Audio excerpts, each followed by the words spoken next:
YouTube analytics. The drop in viewers you're seeing lately is because of the decrease in videos being published. Yeah, I probably could have figured that one out. Probably could have figured that out, but thank you, YouTube, for the assist. Let us get a control panel so we can see what it is we're doing. Go live. Apparently we are live, so that's good. Apparently I cannot spell. So there's that. Update stream. We'll just change that.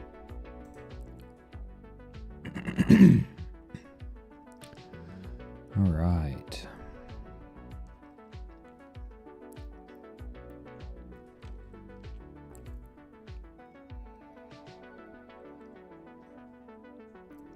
So we'll see who's around tonight.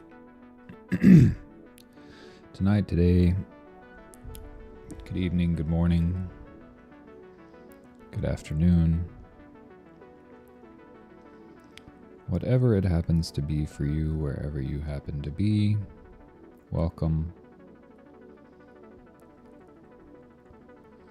Close a few of these apps, turn my AC off.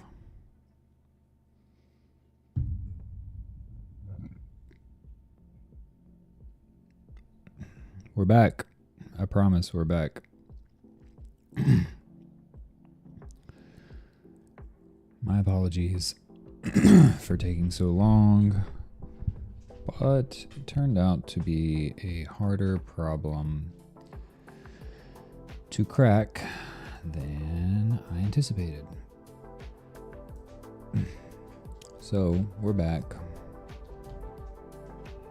We are back, baby. Let's just make sure we can get our streams going over here. Kick Twitter.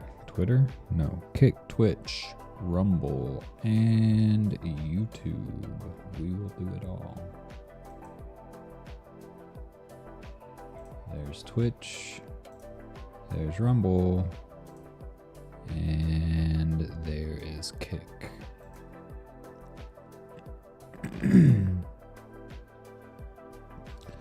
I am not offline. I am online. Doing it live.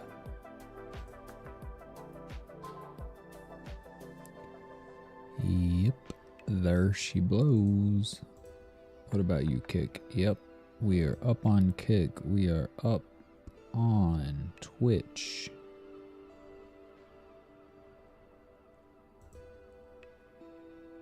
I would like to see the channel. I want to see the stream. Twitch. I want to see it. Why are you saying I'm offline? Unacceptable. There we go. No, I think I'll leave it muted for now. It would appear as though we have Lo-Fi Girl playing. We have... Where is my mic? Oh, son of a... Are you kidding me right now? Where's my mic? Getting mic. I see it here. Holy bro. I thought this was about to say my mic was not plugged in this whole time. Dude. For real, that was about to get unfriendly.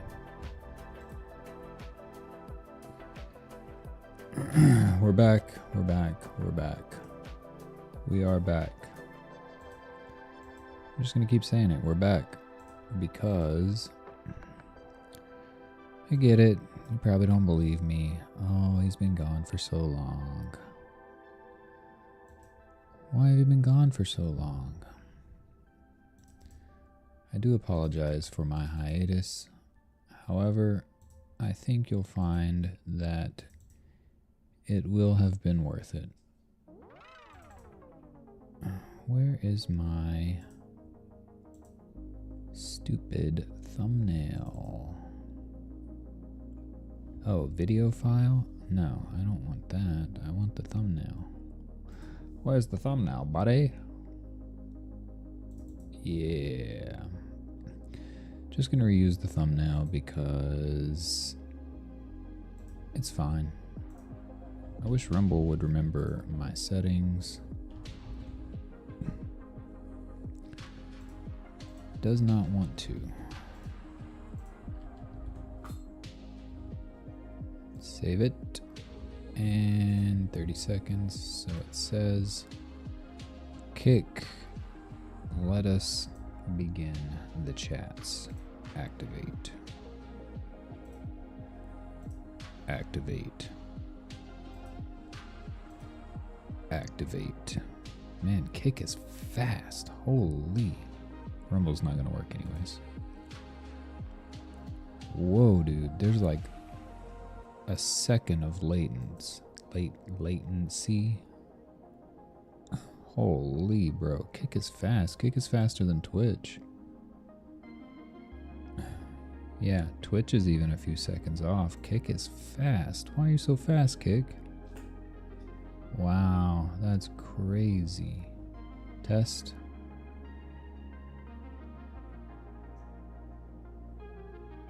About 5 seconds. Okay, it's not as fast as I thought, but it's still pretty fast. Kick, why are you so fast?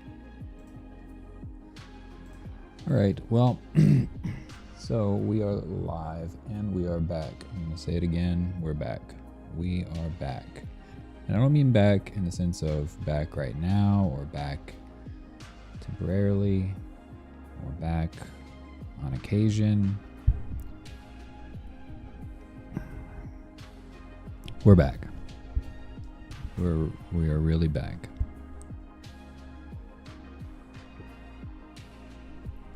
We're so back. Back for real. All right. This thing has been really a pain to figure out. As of right now, what you're seeing on my screen, you probably can't even tell.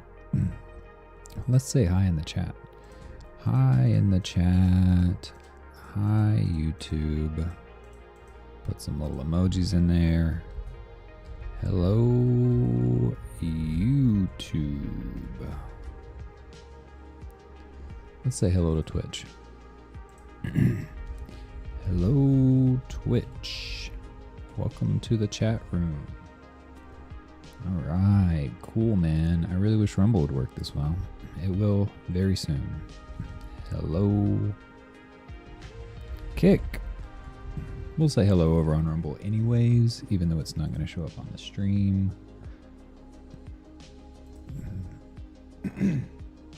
These guys need some love too, so hello, Rumble. Make sure everything is muted just to be safe. Muted on Kick, muted on Twitch, muted on Rumble, and muted on YouTube. We are live on YouTube. Hello, YouTube. Hello, Twitch. Hello, Kick. Hello, Rumble. We are here. And we have done things. Very cool things.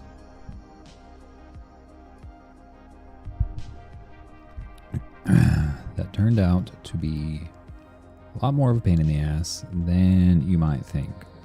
For the task at hand, image preprocessing, right? It's like, oh, that's lightweight. That's not even using a model. although soon we will actually be incorporating some flux and stable diffusion model into this preprocessor, as you can't see because, well, I guess you can. It's pretty small. But as you can see, we are getting the global parameters here into our preprocessor, and the reason for this is because we're going to do generative fill like you would get in Photoshop. We're going to do generative fill. It's not super necessary, but there are going to be some use cases for it. So we got the parameters going in here from the model loader, so it can have access to flux or stable diffusion or whatever model you're using. So that way you can fill in parts of the image using that model. So for example, if I wanted to get rid of this here little plant, well, you can see in my example right here, well, let me make sure you have it on screen there. This noise filled area here, this was a plate, and as you can see, there's no plate. So we got rid of the plate, so we can do in painting or object removal, whatever you want to call it.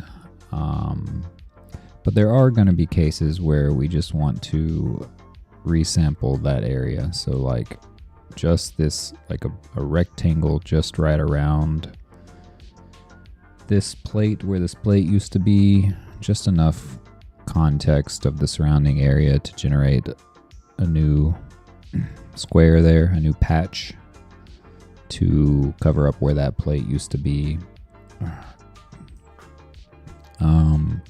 Rather than going ahead and reprocessing the whole image with flux or stable diffusion or whatever you're using.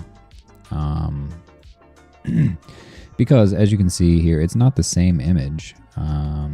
It's a little bit different. The shelving is different back here, and the color is a little bit brighter of an orange here.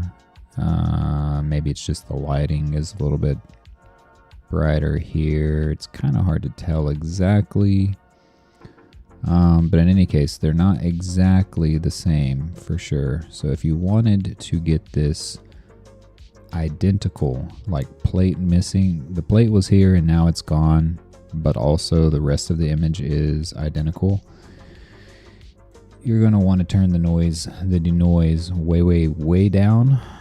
And to do that, if you do that, then you're not going to denoise all of this noise that you created to fill in this space here. And so you'll get more similar. I mean, this is already really similar. I tweaked it a little bit, but if you wanted it to be identical for some reason, then you could just reprocess this little tiny patch down here, and then you can send the whole image back through Flux or SD or whatever, but with a very low denoise and a very low denoise and a very small number of steps. Right, so very minimal processing, and then that way you get pretty much the exact same thing out of here, identical, except there's no plate. So, but we're like 90% of the way there. This is already really good. Plate gone. And this is very flexible. So here's what we're working with right now. We have our kind of standard Flux workflow up top, up here. The output is coming to this preview image so we can compare it to our preprocessor output here. But the idea whenever this is completed is that this, all of this stuff up here is irrelevant. It's going to go away. This right here is just for the seed for right now, but obviously that's going to be coming from the model loader as soon as that's thrown back into the mix. So this seed input will go away, and obviously this node right here is going to go away. It's not even relevant. And so what you're going to be looking at is this, where you have a short row of images. We got 3 groups here, 2 from, 2 from, 2 from. And then the rest of the workflow is the same. So we still have our same groups down here. Well, it's not exactly the same. The sampling group is a little bit updated because we have the the new batcher here. And we have a preview output for our batcher there, and we have a preview output for our controlnet images if we use Canny or something like that. But otherwise it's the same. So we have our standard workflow still as we're used to, with a few minor updates and changes. And then we have up top our pre-processing stage right here. And of course all of these nodes will go away. But right now I am doing some more work on this, so all of this is bypassed. And so we have our standard Flux workflow up top to check the output of our preprocessor and make sure we're getting, make sure what we're putting in here is actually useful. Which so far, so good, I would say. So here is the way I went about this.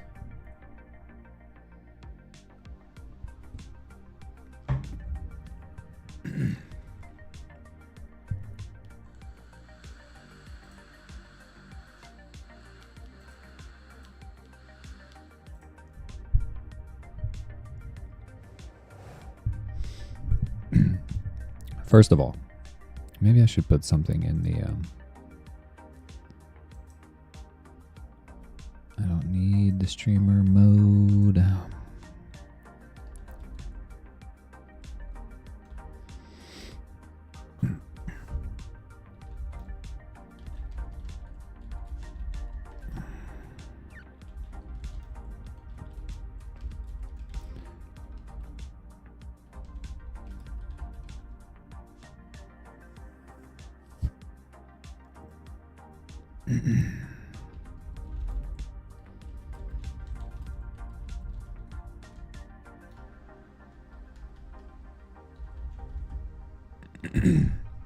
Okay, just put something on the Discord real quick. I did not announce this stream. I mentioned it earlier in the mod chat, but kind of a low-key stream because we're still kind of working out some things. Hopefully we'll get Baka and SP and David and the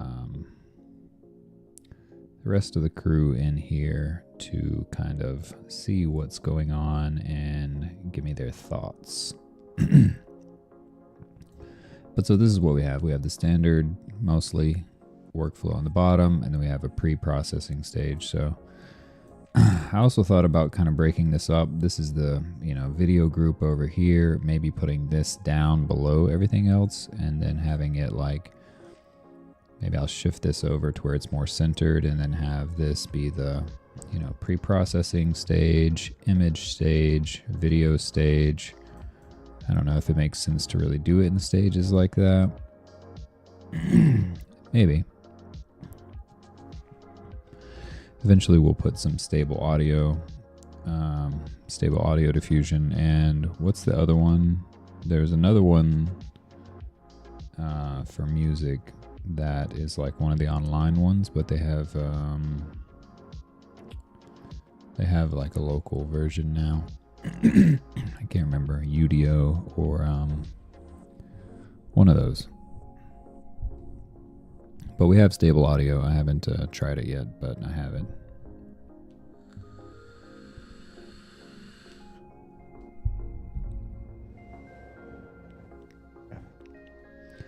Anywho, so here are the options, right? We have a row of images here, and these are all going into this, what I'm calling right now, image chainer, batcher.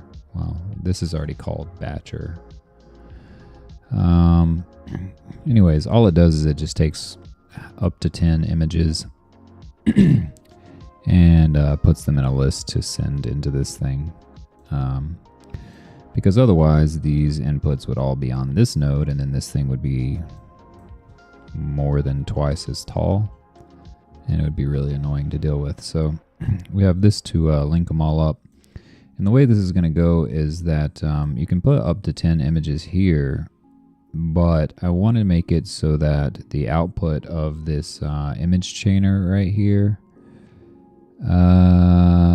or possibly even the output of the preprocessor itself, could be linked to another preprocessor and another chain of images. So you could have multiple stages of preprocessing for different images, because it's not just the same old comfy anymore, guys. We have now the ability to process images of various shapes and sizes. So all of your images in your batch no longer need to be the same size. You can do a few square images, you could do some landscape, some vertical, you can do whatever you want.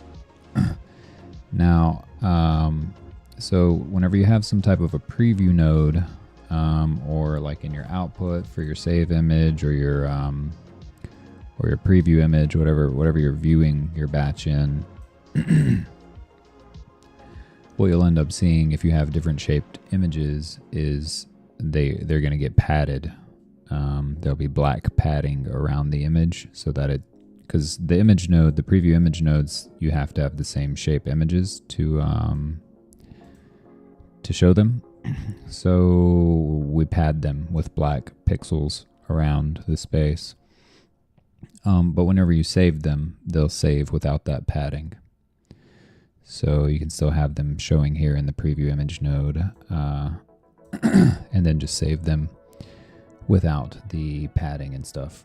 And we're also going to have the grid output as well. So you can have different images of all the same size, or you can have them of various sizes or whatever. And in any case, you can output a grid of images. So if you have like 12 images, you can do like a 3x4 grid, 4x3 grid, something like that, 2x6, 6x2. And so you get one big image that contains all of your images. Anywho, and that's the idea.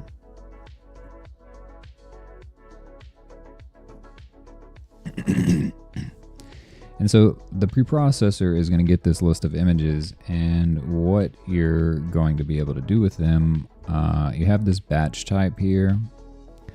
So we have object copy and object move, object removal, expand images, and image to image. Image to image just passes all of these images straight through. So if you just want some input images to go into your sampler, you can just load them up here and just pass them all through. Then you have this list of images that will end up getting sampled as latent inputs. So for your just standard image to image kind of thing, you have that. So you can just put this on. First of all, using preprocessor, true or false. Sometimes you don't want to use the preprocessor, so you can just turn it off. If you have it on, then you can just go to image, and it will just take this chain up to 10 images here and pass them on through. So they'll end up going into your sampler and getting used for image to image.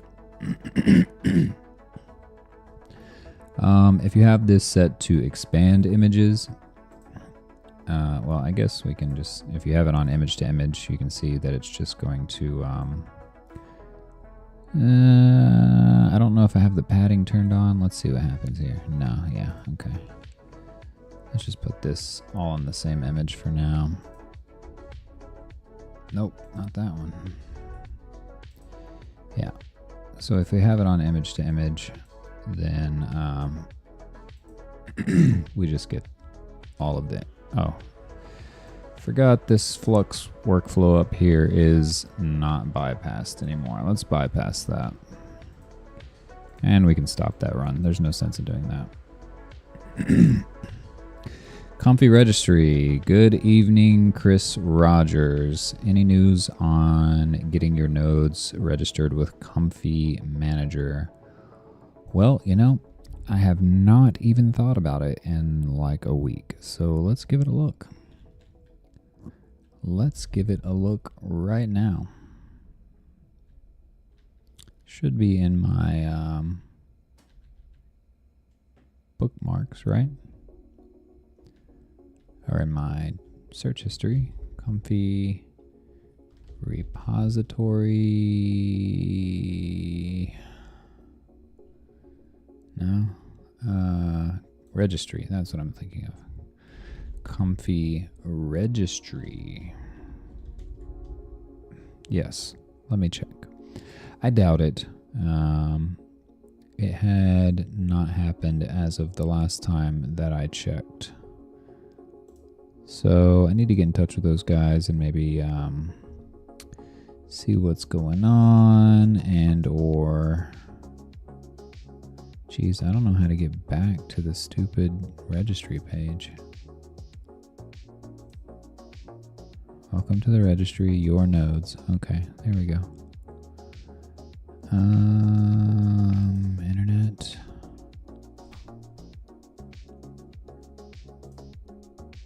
Still says pending review.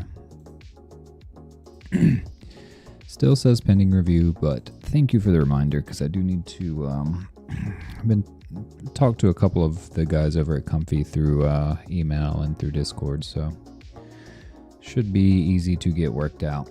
But I need to get everything stable first before I submit them for the next round of reviews or whatever.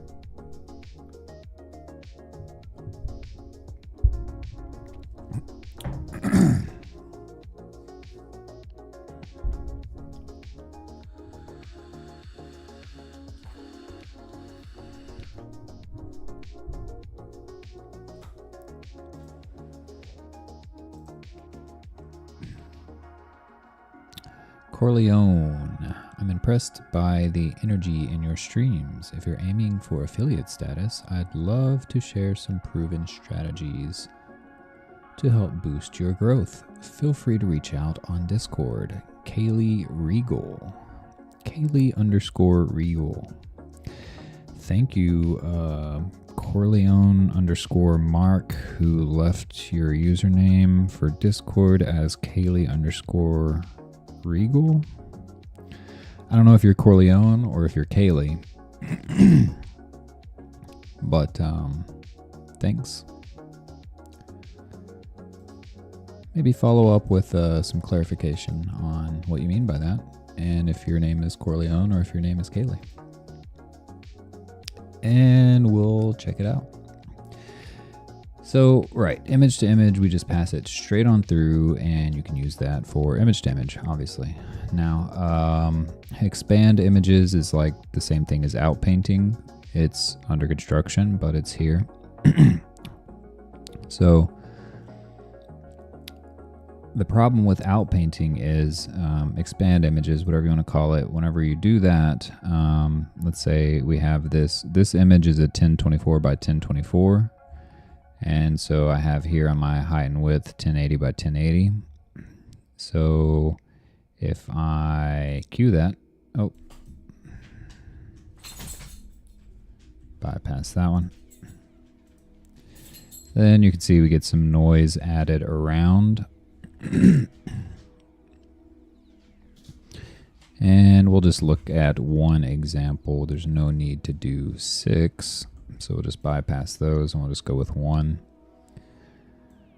And so let's pull up our little flux workflow here and see what happens, right? So we're going to actually, maybe let's even go bigger. Width. Whatever. It doesn't really matter. Let's go with 1920 by 1080. Sure. And yeah. So let's run that. So basically we're trying to take this image and paint out the rest of this space. Upsample, upsize, outpaint, expand, whatever you want to call it. That's what we're shooting for here. Loading up the clip, which I forgot I was not on the right clip, but it'll be fine.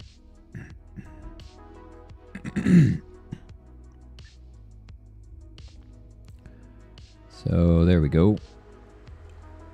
And we're on denoise 0.91. We'll see what happens there. The prompt is the same prompt that was used to generate this image right here. So you're going to want to keep things pretty similar. When you're doing object removal or outpainting, anything like that, you're going to want to keep the prompt and all of the settings pretty similar to what you used for the original image so that you get an even consistency. And we don't want seams. I have no idea what this is actually going to do. The denoise is on 0.91. So yeah, not what we wanted at all. So we got kind of a contradictory problem here. On the one hand, we want our denoise value to be pretty low because, well, we want to keep our original image. We just want to paint out the rest of the scene. But if we keep our denoise low, then obviously the rest of the noise doesn't get denoised. So you end up having this like canvas looking effect going on here. So if our denoise is too high, then our image is going to change. If our denoise is too low, then our, picture is not going to get painted. And I suppose we could just try to turn it up a little bit. It might be, let's just turn it up to 1. Maybe it's counterintuitive.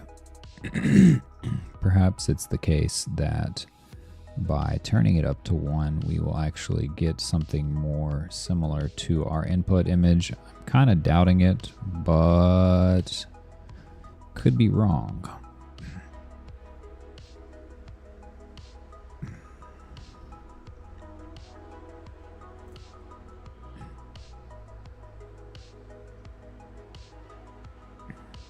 I'm Kaylee, though. Okay. Gotcha. I'm Kaylee, though. Okay. Well, nice to meet you, Kaylee. If you would like to message me on one of those platforms, it's the same username on all the platforms. I don't really know anything about Kick. This is like my second or third stream on Kick. Been going on YouTube off and on here and there, and a little bit on Twitch. Oh, that's a pretty awesome image, but it's not, it's not our image. But I literally just started on Kick. I want to do Baka in the house. What's up over on Twitch? Howdy. So yeah, I just started on Kick. I don't really know anything about it. Affiliate status sounds great. But you might want to maybe give me a little personal message and explain a little bit more about what you mean, because I don't really know. I'm mostly I'm new to the social media game, we'll say. I like making videos. It's fun, and the streams are pretty fun too. And I am trying to do this full time as a job. So, well, I guess I shouldn't say trying, I am. But, I'm interested, but I need to know more. Maybe somebody in one of these other chats knows what Kaylee means by that. If so, let me know. I am trying to keep tabs on all of the chats over here. And yeah, all of them except for Rumble are coming through, so I can just kind of watch them on the stream. I will keep it on Kick. I think Kick is the lowest latency. Even faster than Twitch, dare I say. I dare say. So yeah, if we turn the denoise all the way up, we get obviously a totally different image, and this is not the effect we want from outpainting. And then if we turn the denoise too far down, then we don't paint over our noise, and that's annoying. So we're going to have to figure out a way to do that. YouTube by far the slowest. Twitch is speedy. Yeah, Twitch is speedy, but I just realized I think Kick is even faster. At least tonight. I'm sure it depends on the traffic conditions and whatnot. It is Wednesday. Had no idea what day it even was. Let's go ahead and let this run again at like 0.94 and just see what happens while we're streaming and chatting here.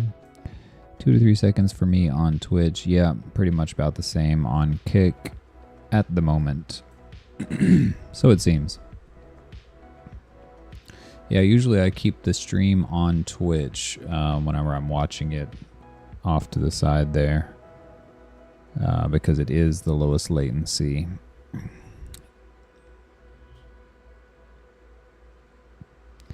Anywho, Baka, how's it been going, man? Baka and everyone else, how's it been going? I've announced it a few times, but we are back. I'll say it again. We are back. Back for real.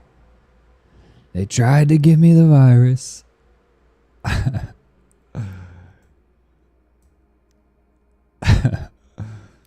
We got Donnie in the house, man. Making music, yes. Very awesome.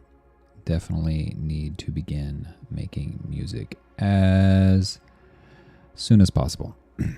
We got Donnie running the show now, guys. Can you believe that? That's crazy. I mean, I had a feeling that's what was going to happen, but, you know, still pretty crazy. What's our lower limit here? I think we tried it on 0.91. Let's try 0.92. It's not going to work. It's still going to be too much, regardless. But very interesting. Definitely pretty nice, actually. I do like it.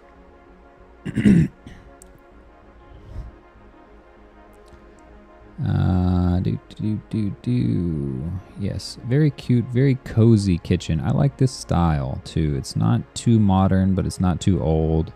Nice stainless stove burner over here. Stainless hood up there. Some candles and plants around. This is a very cozy environment. The white brick wall, I like it. It's kind of like an older house, but with some kind of like modern aesthetic. Nice little slab counter here. Very nice. With a big wide sink there. I really like that. It's really cool.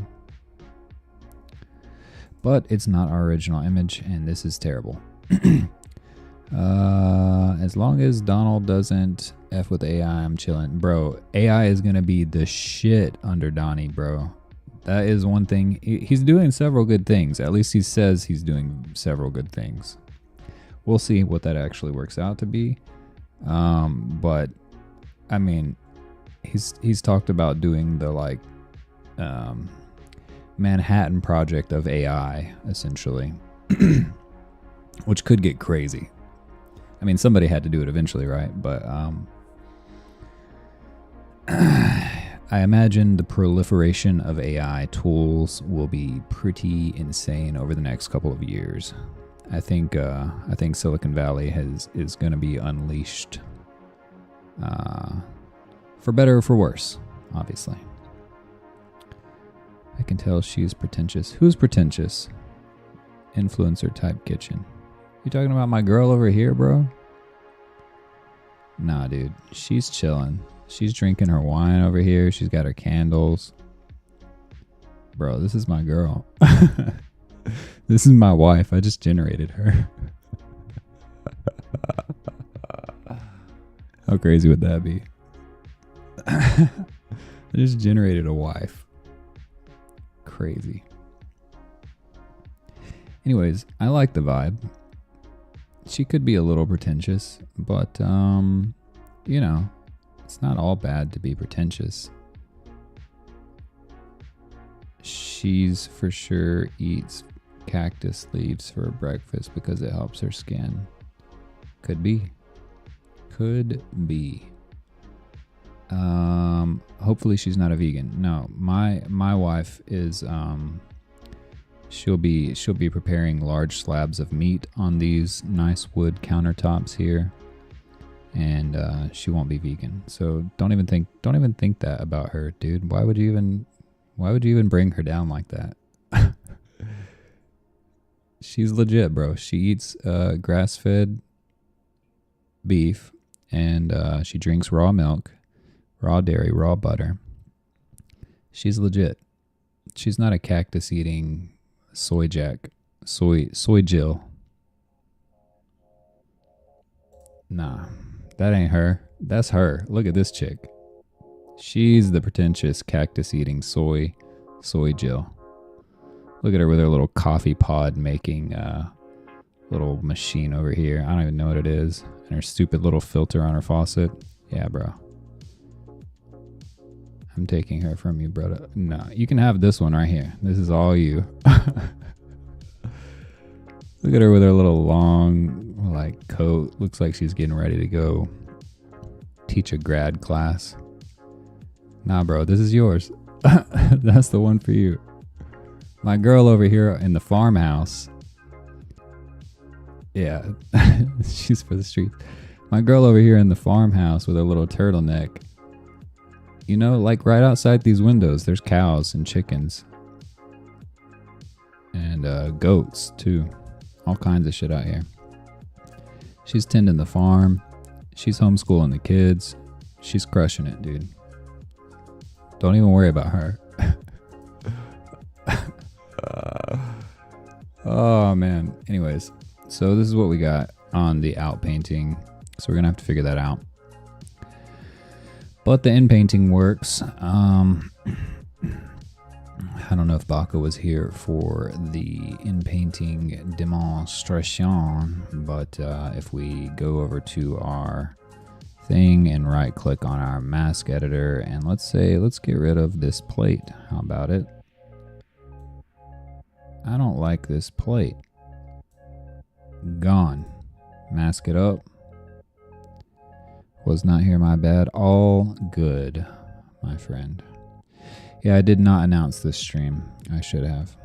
I put it in the mod chat, but feel like it's probably going to be pretty low viewership anyways. For a week or so until we get things cracking again. But we're here and we're cracking, and it'll pick back up very soon, very shortly. Especially because we're going to be putting some freaking videos out again. It's not just streaming. We got the videos coming too. Anyway, so here's the preprocessor. You kind of saw the same format the other day. And so we just have these 6 images coming in here, up to 10 if you want to do more. But all this image chainer right here, the only thing it does is it just bundles these all up and sticks them in a list so it can pass on to here. So that I don't have 10 inputs. Well, really 20, because you got a mask and an image for each one.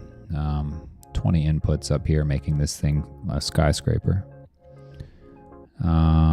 So anyways, so right now we got all of these bypassed. If you don't want to use them, you can just bypass them and it's all Gucci.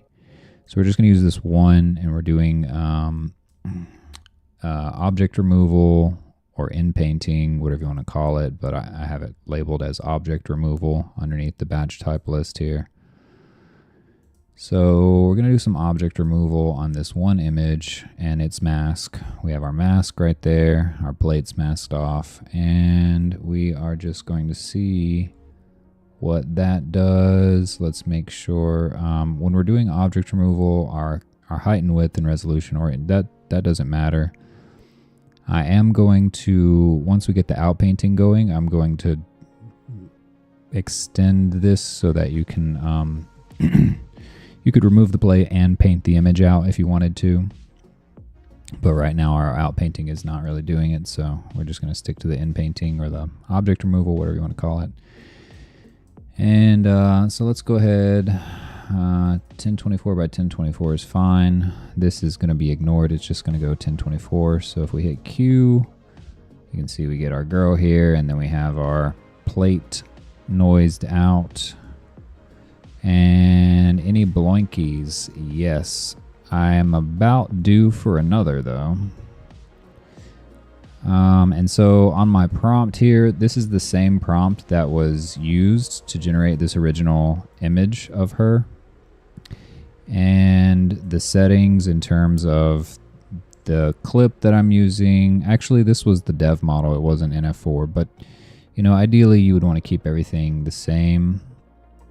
The flux guidance, everything except the denoise should be really the same, so you end up with the same output image over here.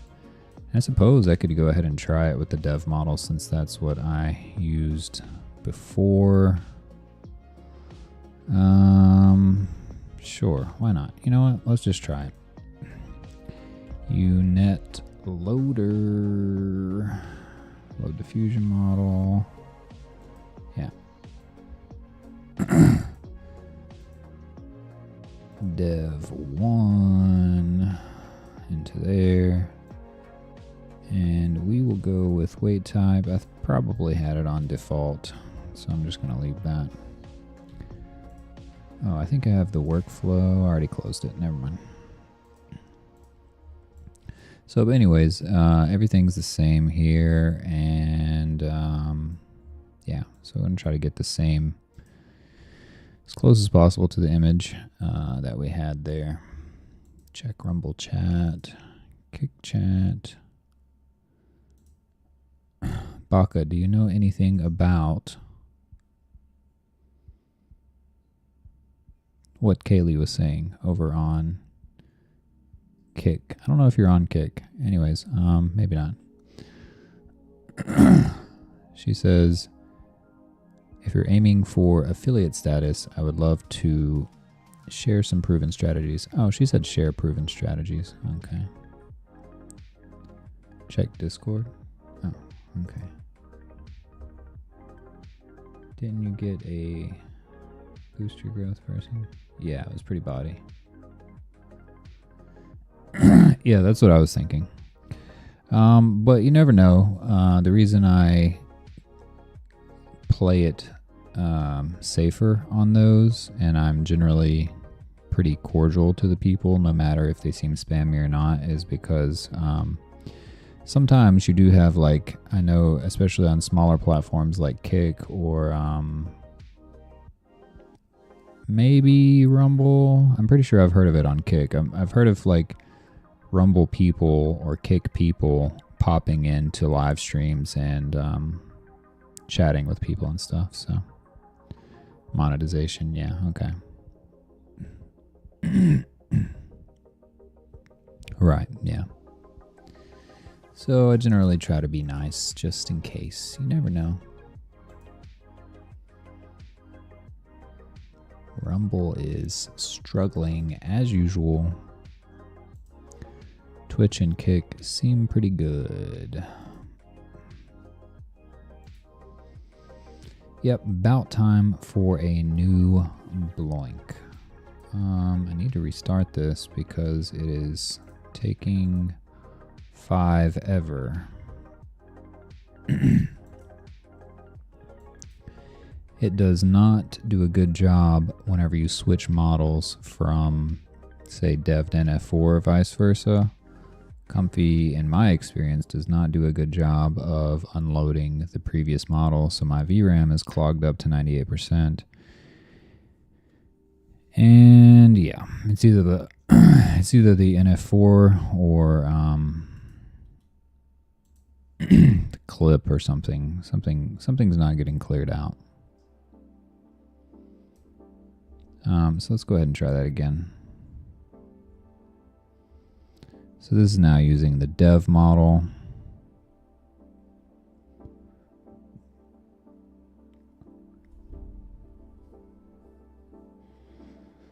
Yee.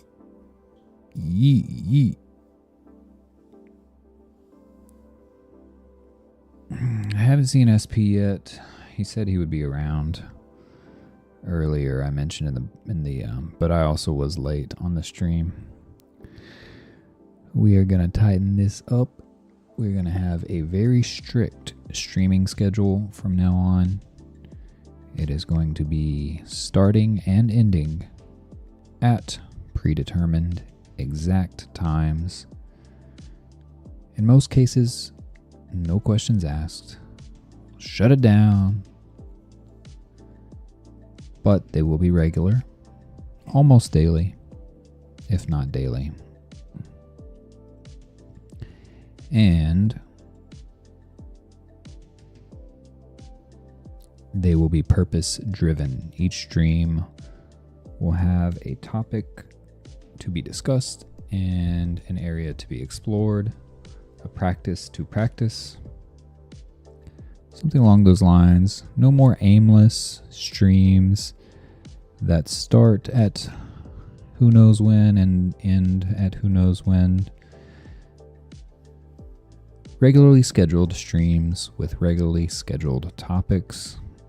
And we will be attempting to cut out as much footage from those streams as possible to make videos, because the more I can do that, the more I can stream. The more the videos can come from the streams, the more I can stream. And I like streaming.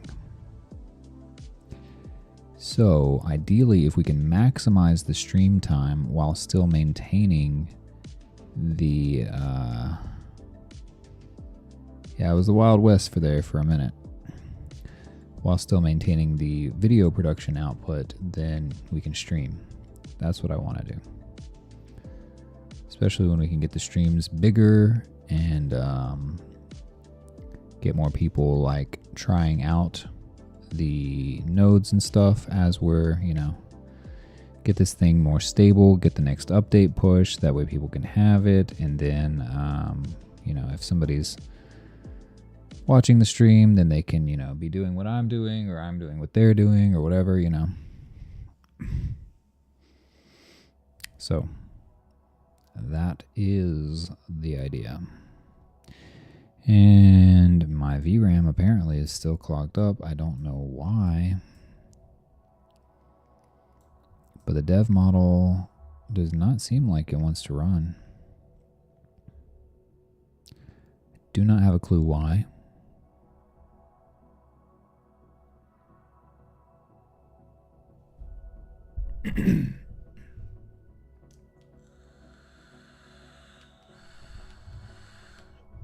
Yep. It was the Wild West. Yeah, it's pretty crazy right now. So what we have here is we just have this brown group, which is the pre-processing stage. This is just from that up there. All of these nodes up top are going away, obviously. And then so the only thing that's really changed in terms of how things look is that we have the pre-processing stage up here now, and then the sampling group is a little bit different. But otherwise, it's trying to keep it very similar. So we still have our styler here. On the architecture upgrades, I've gotten through the loader and the prompt nodes, and most of the batcher, I think it's pretty much done, if not done. And then I just got to revamp the styler and the sampler. That'll be easy. But I wanted to get through this part first, so that way I can make sure whenever I move on to the styler, everything up to this point is working as it should be. And that way I know I'm not getting some unpredictable mess in this node from something else in an earlier node. So yeah, I guess we're not going to do this with the dev model. Let's just go ahead and restart.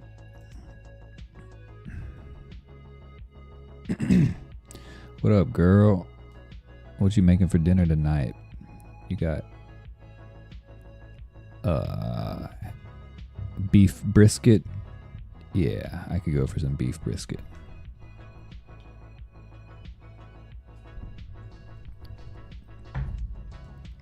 Man, imagine that.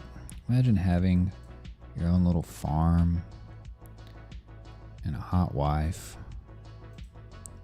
She's making beef brisket. You just got done working all day, and you're like, man, some beef brisket smells delicious right now. That'd be great.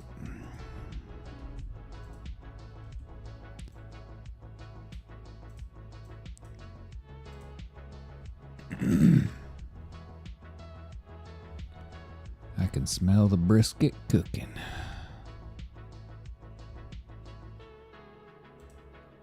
All right, so plate vamoose. I'm gonna let this run again with NF4.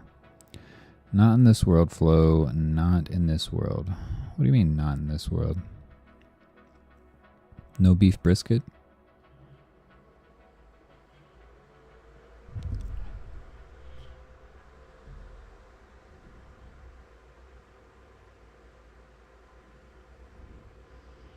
Or you mean the American dream is no longer achievable?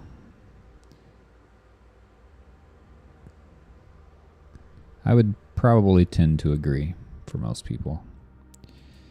The American dream is no longer achievable.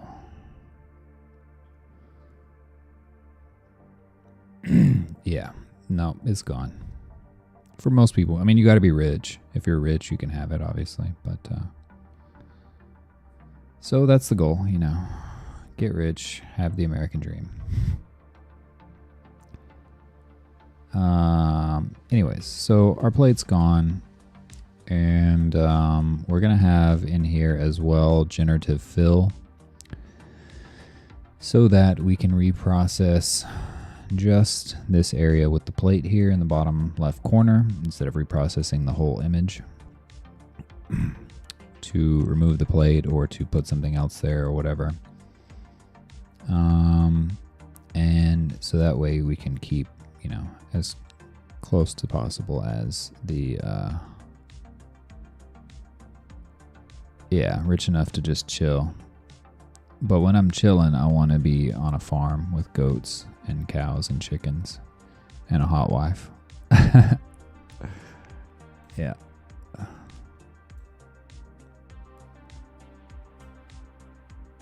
Chillin' and a beef brisket. Anywho, and you could do that. You can mask multiple areas. So let's try it. Let's try. I haven't even tried it. Let's try it. You want to try it together? Let's mask out this little stovetop thing over here too. Tea kettle, whatever this is. And we'll do it live. Mask this little kettle out here. Kettle, cauldron, tea kettle, whatever this is. All right, so now we have our plate masked, and we have our little, looks like I missed a spot. Not that it really matters, but we'll just get it. All right, so let's see what happens with that. Run it. So we got our two masked out areas here. That's not chilling, that's living the dream. I don't know, what's the difference really? Chilling, living the dream.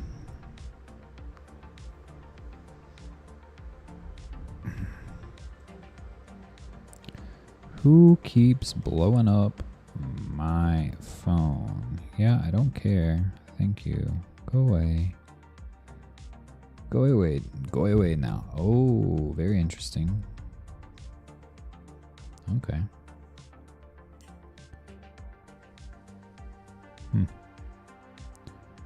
Chilling for me is being rich enough to not care about anything.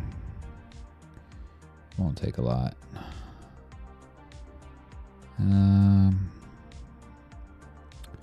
Yeah. All right. So cool.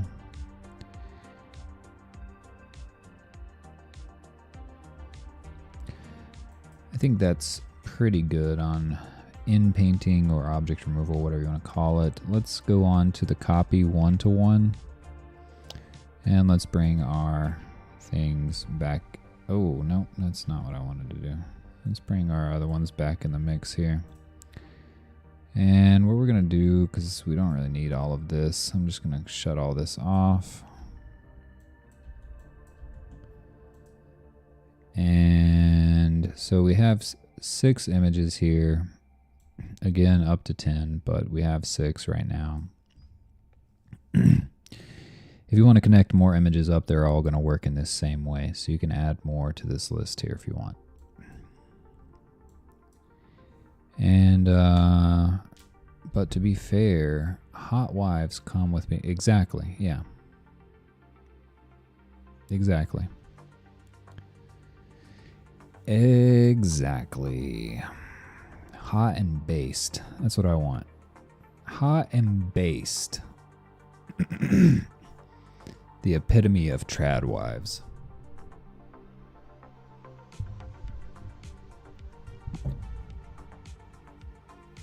Nursing a goat with one hand and holding a baby in the other. That's what I want.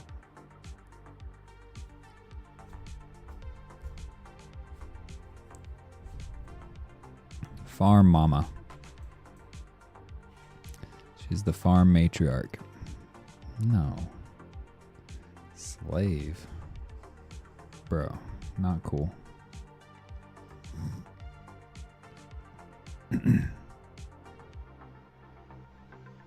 You gotta do shit, right? Can't just sit around doing nothing all day. I mean, yeah, my wife is gonna do work. If she doesn't do work, what the hell is she doing? She need to get the hell out of here. What is this? What is this? What is this life where you just sit around and don't work? Bro, there's always gonna be work to do. It doesn't matter how rich you are, you still got work to do.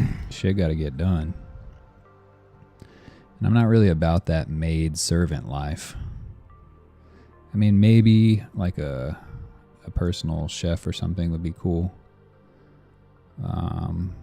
But it just seems a little too complacent, you know? Like having somebody clean my house, like, I don't know. I don't want my kids growing up like that. Like, oh, the maid will clean it up. You know? No. Right, yeah. Yeah. So anyways, there's going to be work to be done. And if we don't have a maid, then somebody's got to do it. We all got a job to do. We all got a job to do.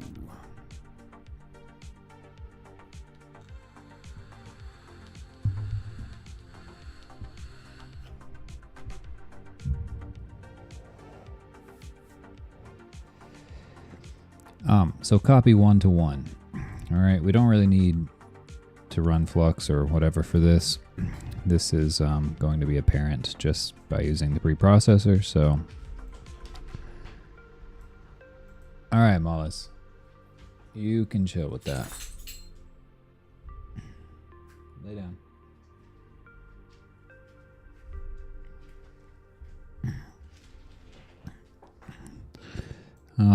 So copy 1-to-1. Your groups of images right now have 6, but again, you can have up to 10. So if you had 10 in here, you would have 5 groups of 2. Right now I have 3 groups of 2, but it's going to work the same way if you connect up more. So copy 1-to-1 is going to copy from one image to another in the group. 1-to-1, 1-to-1, 1-to-1. It's going to copy from the from to the to. Maybe I should call this from image and to image. From image to image, from image to image. But then that changes based on what you're doing. So anyways, in this mode, in 1-to-1 mode, we're going one group of images at a time. From to, from to, from to. Right? So we're going to copy something based on the mask in this image over to the to image based on the mask in that image. So let's try it out. I mean, I wouldn't want my wife constantly dealing with a ton every day if we rich splinks and steaks all day, brother. I mean, there'd be plenty of splinks and steaks. I'm not saying it's going to be all work, but it's going to be some work for sure. Open a mask editor. So here's what we're going to do. We're going to go with our first image in this group. Let's copy, let's make some copies of this candle. So if we right click on this and mask editor, and you can mask this more closely if you want. I'm just gonna do a little rough mask right there. It's very terrible, but there it is. All right, so we got that one there. And then in our to image, we'll just say where we want it to go. Let's send it to like, let's put it like right there. And so what this is going to do is it's going to take the pixels from this mask and put them into this area. And it's going to scale this so that it fits within this area, and it'll preserve the aspect ratio. So it'll, if your target area is smaller, it'll scale the copied item down. If the target area is bigger, it'll scale the copied item up, and it will preserve the aspect ratio in either case. And it's going to do that for all three pairs of images. So we'll say, let's go ahead and copy our plate over to the stove. Like right there. And then let's copy, well, we have a candle there. Actually, we'll just leave this one. So you can see I have the candle masked out right here. And then in the to image, I have this, it's kind of hard to see, but it's up here on this shelf. So we're just gonna leave that like that. And now since we're using the copy, if you're using the copy or the move methods, then you get these things down here come into play. So the rotation, XY offset, scale, all of this stuff. The base brightness is the background image, and then the object is the object, obviously. So you can manually change some of these things. For now, I'm just going to set this to 0, Y offset to 0, scale to 1. Brightness. All right, so we'll just put it like that. So all of the items that are going to be copied over to these images will just be scaled and positioned based on the mask. And then we can tweak some of the little offset values and see what happens. So if we run that, we get 3 images. And in the first image, we copied our candle down onto the counter, and the next image we copied our plate over to the stove. We did not do a tight mask, obviously, and then in this one we copied our candle from there up to, supposed to be on the shelf up here. And so we can mess around with these things if we want to position them a little bit differently. So let's say in our first image up here, we want our candle to be, I don't know, further back up on the counter. So the way you can do this is these fields here, all of these fields are all string input fields. And so if you put one value in here, like right now this has 0 for the rotation, then for all of your output images, they will use that one value. So if I wanted to make this, say, like 45,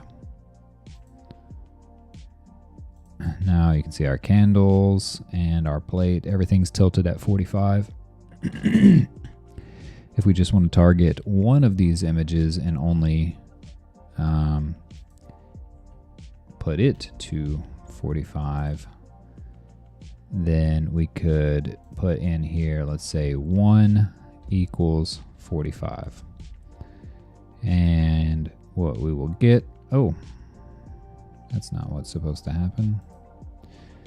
Maybe it is. Let's try 0 equals 0. 1 equals 45 and 2 equals 0. Let's try that. Yeah. So if you want to specify them individually, you can do so like this. The first image is the 0 image. The next image is the 1 image, and then so it's 0 indexed. 0, 1, 2, 3, 4, 5, whatever, up to 9, since you can have up to 10 images. So the indexing goes 0 to 9 instead of 1 to 10, which I might change later, but for now that's how it is.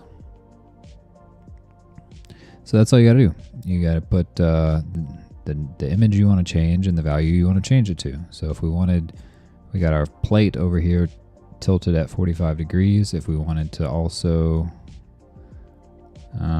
let's take this candle. We were trying to get it up on the shelf there, so let's maybe scale it down a little. Let's say that 0 equals 1. This is the last image, so it'll be the 2 image. 0, 1 is 0 is 1, 1 is 1, and then 2 is, we'll scale it down to say like 0.8. And we'll just go ahead and hit it. So our candle scales down maybe a little bit more, 0.6. Maybe a little bit more, 0.4. All right, sure. So we have our candle right there. Let's move it over. We have our X offset values here. Again, we're just going to specify 1 equals, 0 equals 0. 1 equals 0.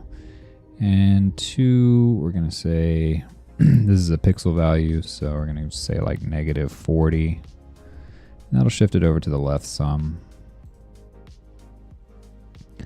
And then same thing on the Y offset. Let's just copy those and go to our Y offset, and we'll say plus 40, since we wanted to come down some. Or maybe plus 60. A little too far. Let's try plus 50. Plus 50. All right, so there our candle is kind of sitting on the shelf there now. So that's how you can move things around, scale them up and down, rotate them, things like that. The brightness, if we wanted to turn the brightness up on, say, the object, we'll say this is going to turn up the brightness on all of the objects. We'll try 1.5. Yep, so all the objects are brighter. And this is very useful because sometimes you're going to be copying things from other images, and the lighting might be, brighter or darker in the other image. So if you're copying an object from one image over into this image and it's from a very brightly lit image, then you might want to turn this object brightness down, and you can index into this the same way. So if we say like 0 equals 1, 1 equals 1, and then we'll turn 2, which is our candle. We'll say 2 equals 1.5, and then there we go. So now this candle right here and our plate is the same brightness as it was, but our candle in this image is much brighter. And if you want the output of this image to really make sure you get the candle in there on the shelf there, you can turn the brightness up. That'll be one of the things that'll help with that. The base brightness is the same thing, 0.9 we'll say. That's just going to turn down the brightness in our background image there. We could turn it up to like so, and you can index into this individually just the same way as the rest of these fields, but we'll just leave it on 1 for now. So that is copy 1-to-1. And so what this is going to give you is, half of the number of images you have. So in this case, we have 6. So we end up with 3 output images. And then those will all go down through our sampler. So we can have, a batch size of 3 for our image to image. And I got to pee real quick. I'll be right back.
Okay, this is going to be sick for making huge objects in your scene or small people. Right, exactly, yeah. So you can get exactly the size, position, everything you want, yeah. So yeah, that's 1-to-1. You're going to get half of the number of images out for your image to image. 1-to-many is going to take whatever you copy from this first image and copy it out to whatever places you want in all of the remaining images. So right now we have 6. So we're going to end up with 5 output images here. It'll take whatever we copy from the first and copy it to all of these 5. Again, you can go up to 10 here, so you could go up to 9 output images for that if you wanted. So we have our candle copied right here, and then we have these other places that are already masked off in these images. So I'm just going to leave them as they are, and it's just going to copy the candle from the first image over to all of these spots in these other images. So, of course not. X offset.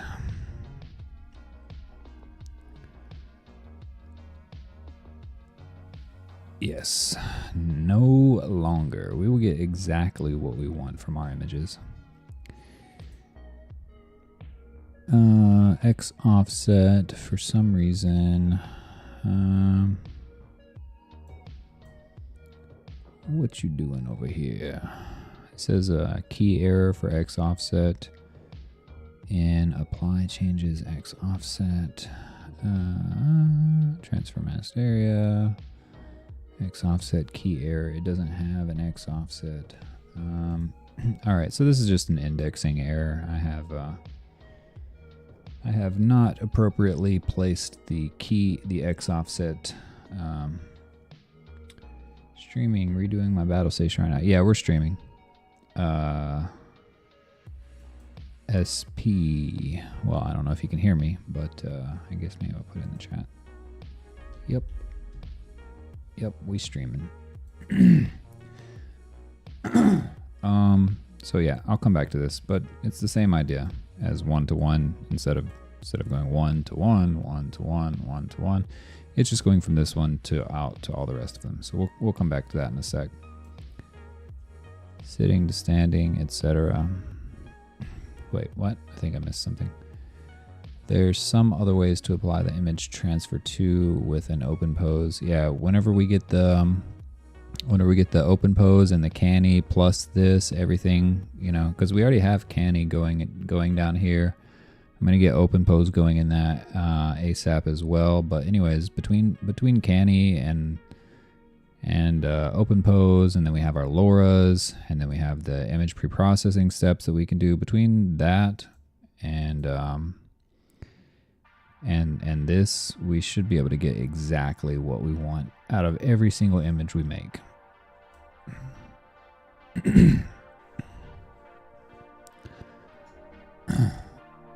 Open post CNET crazy. We've seen a lot of people. Yeah, identical person transferred over, but with a new pose, right? Yep, exactly. All of that stuff. Like imagine getting the blonde girl to sit on the counter. Right, exactly. Yep. Yep. Exactamundo. That is the goal. We want full control. So let's go ahead and try many to one because I was playing around with that earlier and I'm pretty sure it works. So in the case of many to one, what's going to happen is you're still going to be using these in pairs, but you're only going to end up with one output image. So in order to do the many to one, you still need, so it would be nice if we could say copy from all 5 of these into this one image. Say if we wanted to, I don't know, maybe you have 5 different images and you're copying something from each one. But the reality is you need a pair of images for each thing that you want to copy, because you need a mask of, you know, the from image, what you want to copy, and you need a mask of where to copy it to. So, so you still need 2 masks for that. So in our many to one, we're going to end up with the first image in each of these groups all being applied onto the last image here. That's what happens in effect. So what actually happens is you start with the first 2 images and say we're going to copy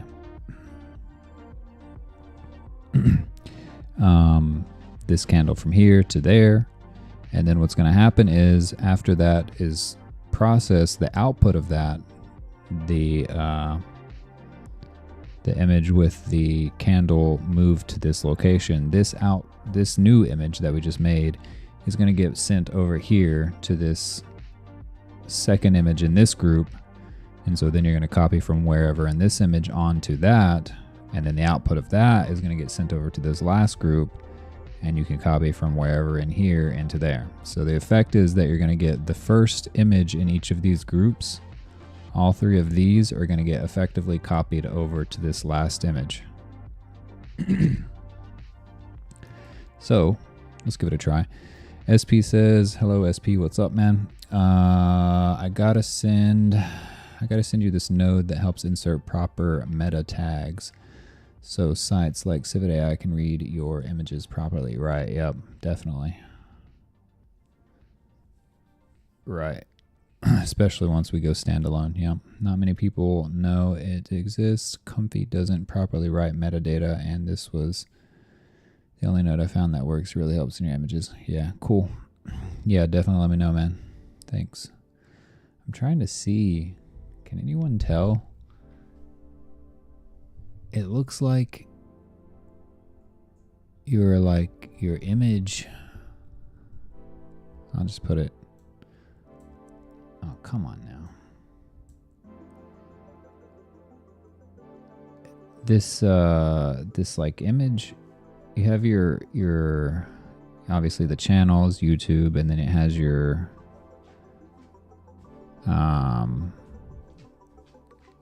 user profile picture or whatever, but then it looks like it has the thumbnail right there in the middle. That's strange.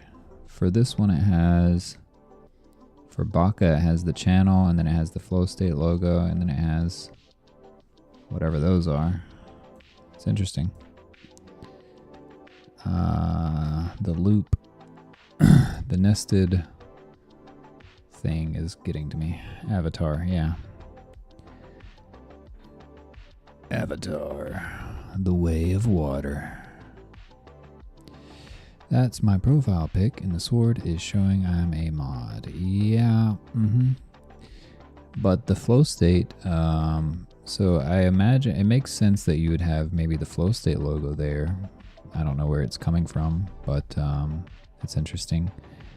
But the one that I haven't seen so far that I'm just now noticing is the one that SP has, where it looks like it's the thumbnail for this video. It's so small I can barely see, but it looks like it's the thumbnail for this video.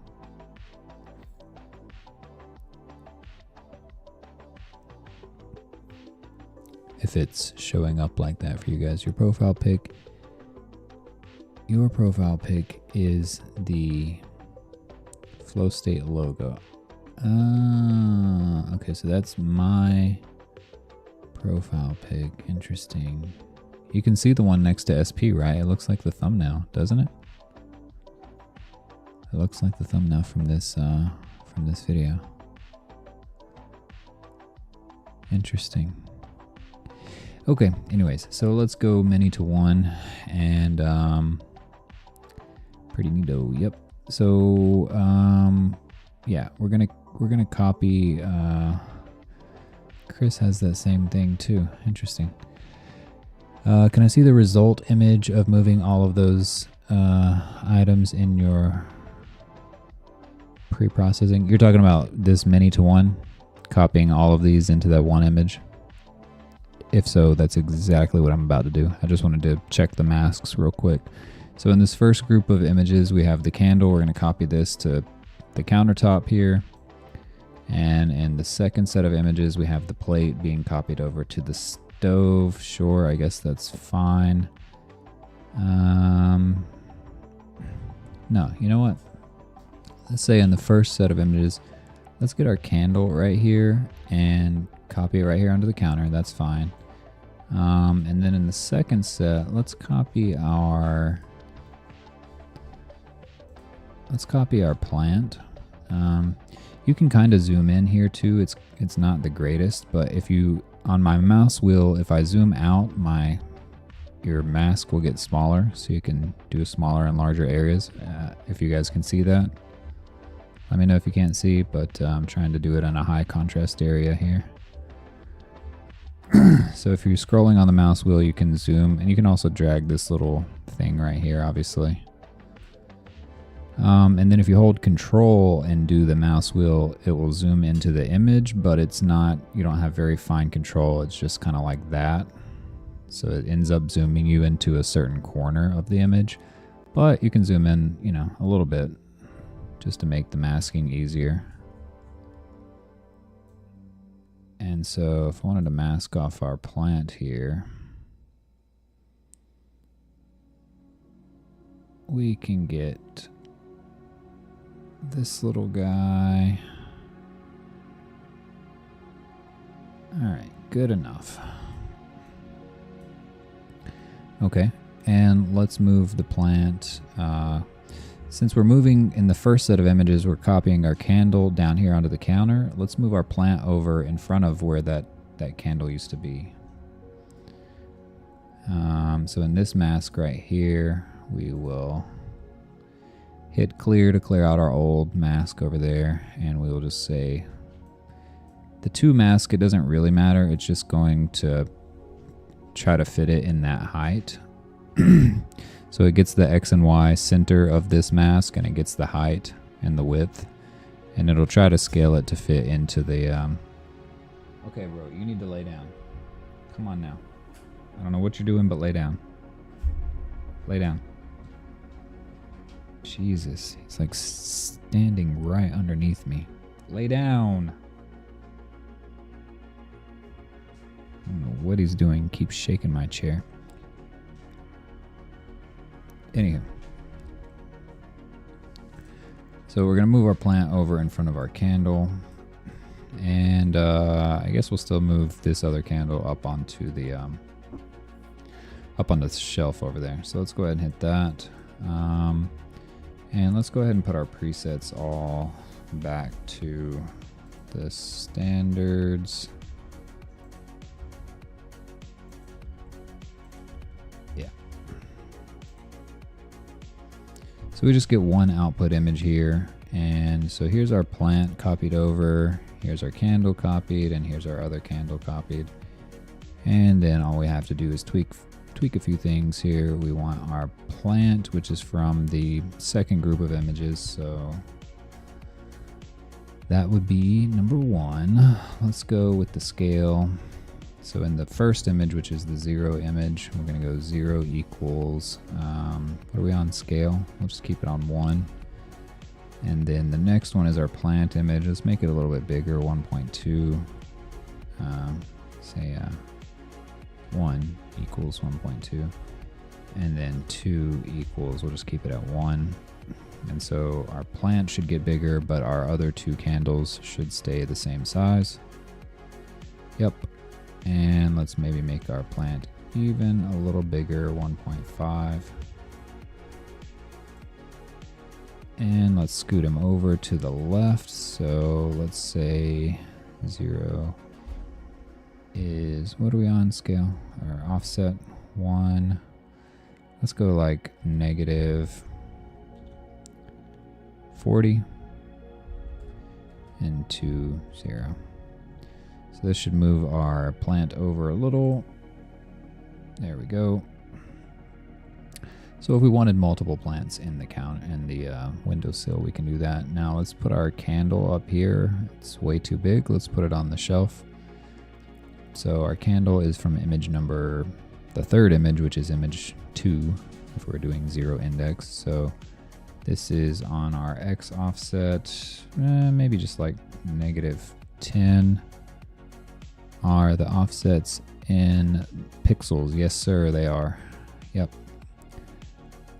Offsets are pixels, rotation is degrees, scale is just, 0 to some positive number. You can go down to 0. Actually, I think negative might be, I haven't tried negative scaling, but I'm assuming that if it does work, it would just like invert the image. So that might be an option as well. But you can definitely do positive scaling, 0 to some big number if you wanted to make it much larger or much smaller, down to 0%. And then brightness, obviously 1 is the base, so it's like the same as scaling. And again, I don't know if negative numbers work, but we'll try it out. But so on the candle, obviously way too big. Let's go with a smaller candle. That's on the last one, so let's go on the scale. Let's put them down to 0.6. And maybe a little smaller, 0.4. Yep, all right. And then the Y offset, we will go, let's see here. Let me just copy this from here to there. On the Y offset, we're gonna leave those at 0, and on the last one, we'll put it to say negative 30. Oh, not negative 30, positive 30.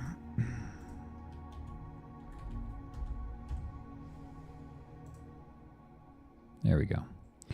And maybe we'll do a little more on the X, negative 20. And a little more on the Y. All right, I think that's scale a percentage. It's not a percentage of the height to the mask. It's just a value to multiply. It multiplies the height. So what it does first is, so for example, like in this first set of images here, we have our candle and the left image going to this spot on the counter. The first thing it does is it tries to resize the candle or whatever you're copying to the mask in the 2 image while preserving the aspect ratio of the item. So the first thing it'll do is it'll scale it to fit in this circle right here. And then your parameters get applied to it. So for the scale, if you set it to 2, then you would end up having something that's twice as tall as this circle right here.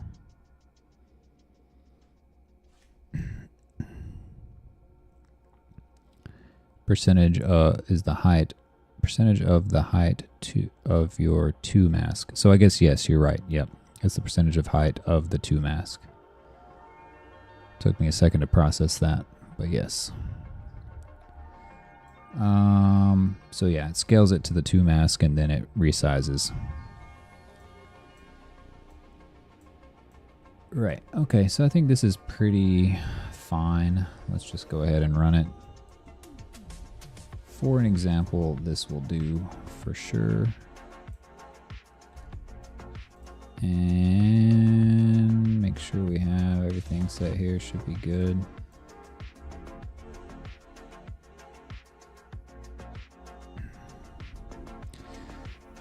So you can scale it to make your image extra wide or thick. Not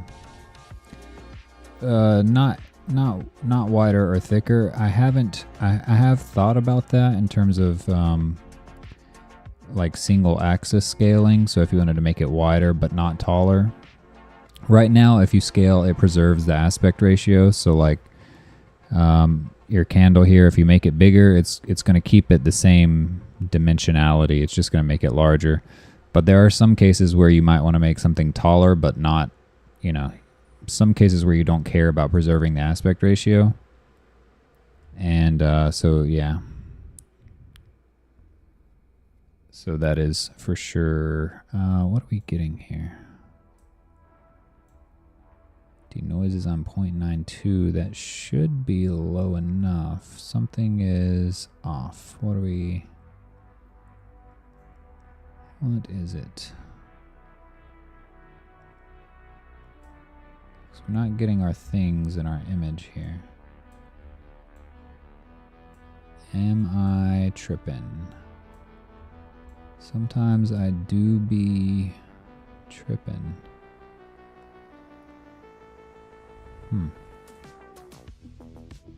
What am I missing here? Copy. True. This is our output image right here.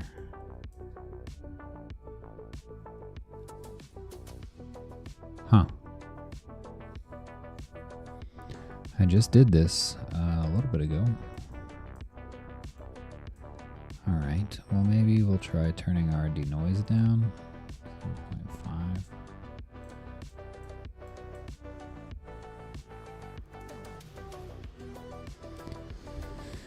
Enormous.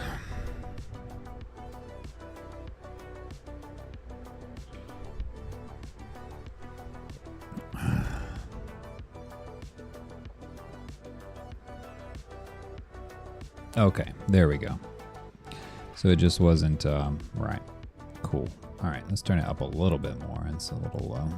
I thought that was the case. We were just denoising too much, so it was actually just producing a new image altogether. The denoise affects the whole image. So this image here that we've created by copying our plant and our candles over to these places, this image is getting fed into the sampler up here, the sampler custom advanced. And so yeah, your denoise value on that is going to be the whole image. Yeah. So yeah, you play around with the denoise value and you get various levels of this. So what we're going to do is we're going to take our candle, maybe scale them up a little, 0.6, and then we're going to take, yeah, I think that's fine. Maybe we'll take our plant and scale him up too. So our plant's at 1, let's make him to 1.25. Oh, not the candle.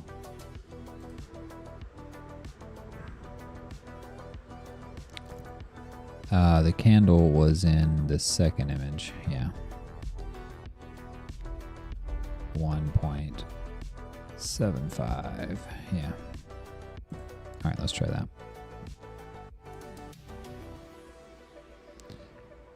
Yeah, it works really well, man. The denoise typically, I mean, you're going to want to play around with it, but basically my goal is I want to try to keep the output image looking as close as possible to the input image. I mean, there are cases where you want to change things, but I want to be able to get the exact output image if that's what I want. So in this case, it's a little bit different. You can see the shadows and the lighting and everything is a little different. The more you keep your prompt here and your other settings and your workflow, the more you keep them the same as what they were with the original image, the closer it's going to look to that. So obviously our denoise in our original image, when we made this original chick right here, the denoise was obviously at 1, and it was just starting from an empty, you know, it was either an empty latent image or a noisy latent image, something like that, but it wasn't this. So it's hard to get exact.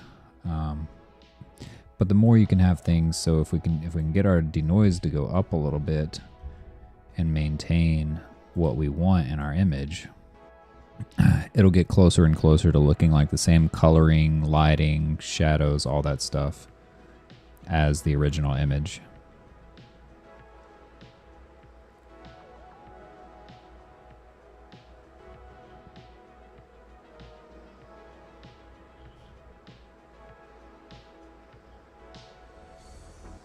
Okay, a little too high. 0.88. Let's try 0.85.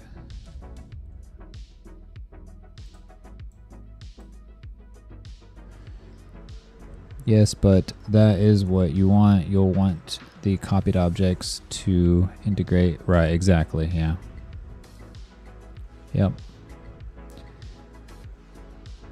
And I don't know if you saw earlier, but you can change the lighting as well, the brightness on the objects and on the objects being copied and on the background image you're copying to. I thought I had this on like 0.94 earlier. Something must be different. We're using NF4. I think because I'm using a different clip now. That's what it is. That's fine though, it's close enough.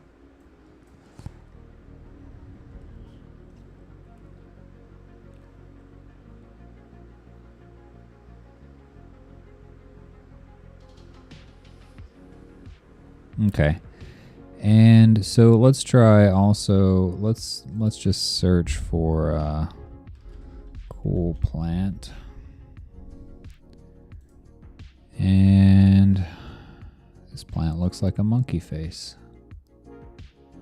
Interesting. Let's go with this. I kind of like this. What is this? I don't know what it is, but it looks cool. Yeah, really interesting. Like a water plant, water pitcher type plant. All right, so let's get that off to the side, and let's pull it in. I guess we'll do like our, let's pull it into this one. Here we go. So we have this other plant here. I don't know what it is, but I want this plant instead. So let's try it. If we go to our mask, let's make our mask big.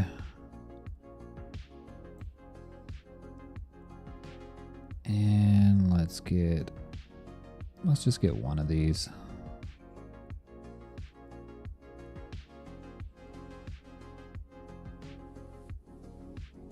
There we go. All right, so let's take that and let's put it maybe like in the window here. That might be kind of believable. Yeah, it might be kind of believable. Maybe it's like a hanging plant or something that somebody has in the window over here. Could work. So let's see what it is, what it does. Oh, it looks cool, man. It's got little pitchers of water. Collects rainwater in its little pitchers here. It's pretty cool. I don't know what kind of plant it is, but seems useful. I bet a lot of little bugs drink out of this. Maybe some birds too. Like a little fountain. Little organic fountain. Anyways, let's see what happens if we try to copy it over And well, we have our other plant being copied to that same spot. So let's take our other plant and let's put him on the counter. Or in fact, you know what we'll do?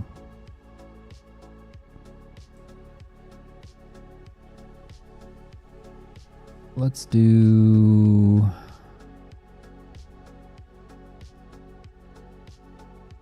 yeah, whatever. It doesn't matter. Let's put him on the counter.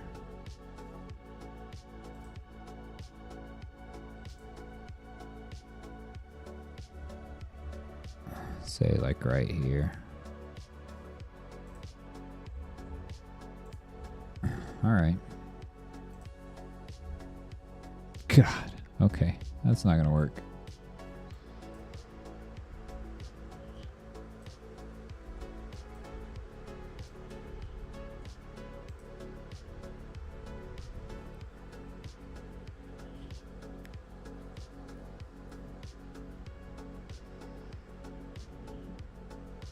Whoa. Cool, man. I was wondering what that would do. Interesting. All right. Let's see here. First of all, what's our scale at here? Let's see here. Scale is at... right. Yeah, exactly. Yeah. Yeah, you can use other images to influence the styling and stuff. Yeah, it's pretty rad. So we have it at 1, which I guess is just too large. That's what she said. 0.5. Let's see what happens.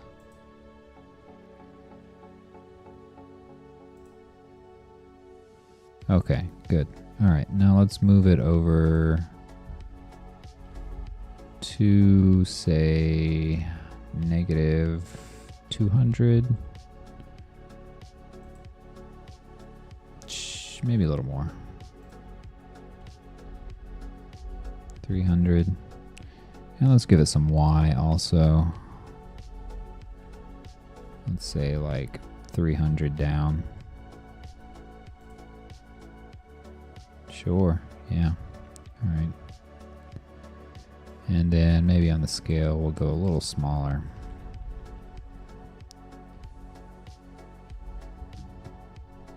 .4.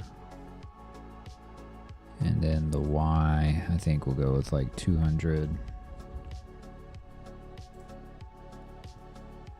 Yeah, okay. Sure. All right, let's try it.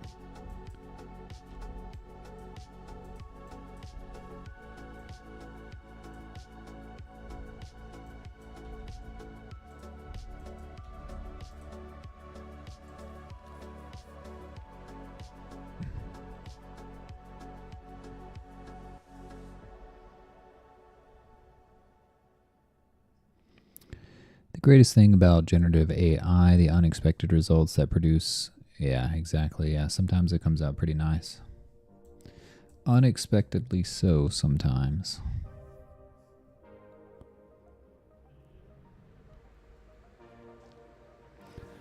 Unexpectedly so sometimes.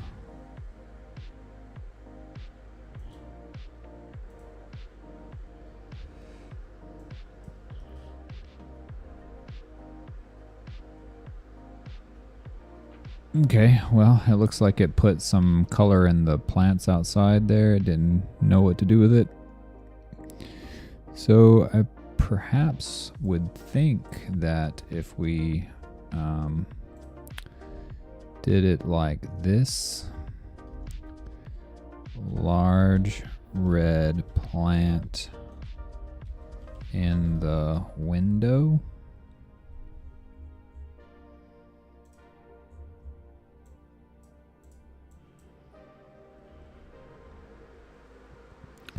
Just a little guess.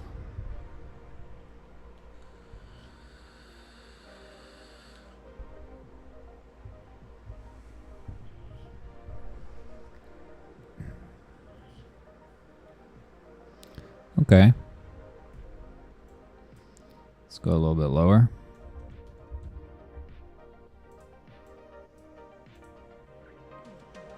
This is probably a very unusual type of plant for flux. I would imagine there are not too many of these in its training set.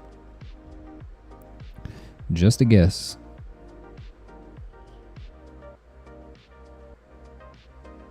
Yeah, very low probability of generating a plant that looks like this. Yeah, I'd like to, I'd like to go a little,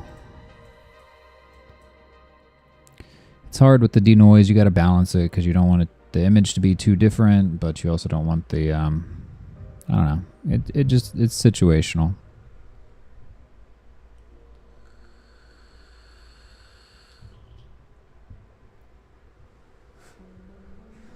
Baka, what do you think about a online educational platform that's free? Like making one.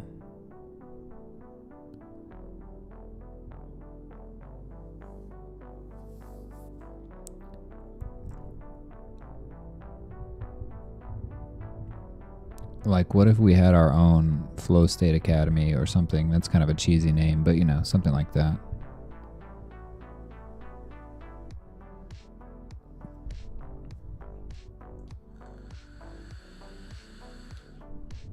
Teach people math. Teach people to code.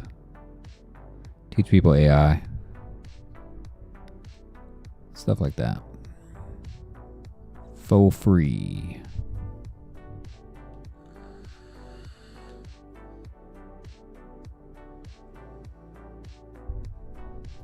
Yeah, it would take a lot of work. I don't mean right now. I just mean like maybe down the road, 6 months, year, something like that. Something I was thinking of earlier. SP, you said you're redoing your battle station. What do you mean you're redoing your battle station? You're talking about your like PC or?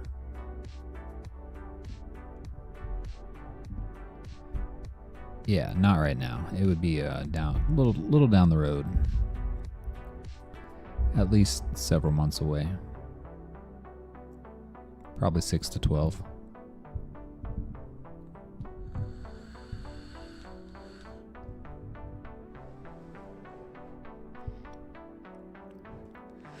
Any hoozle.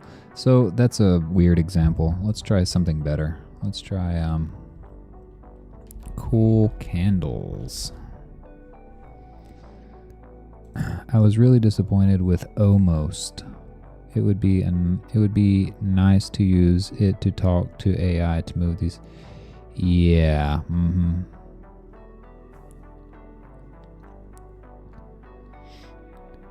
Yeah. We have to get to a point where we can manage the workload.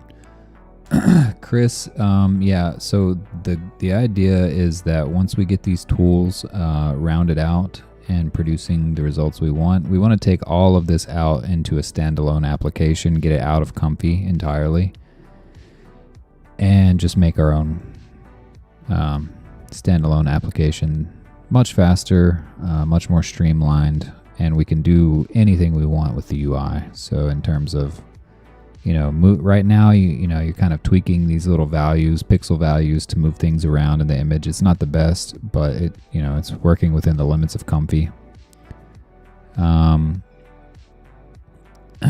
So yeah, it would be nice if we just had a blank canvas and we could just kind of like copy and paste and move and resize and stuff like that. That would be much better.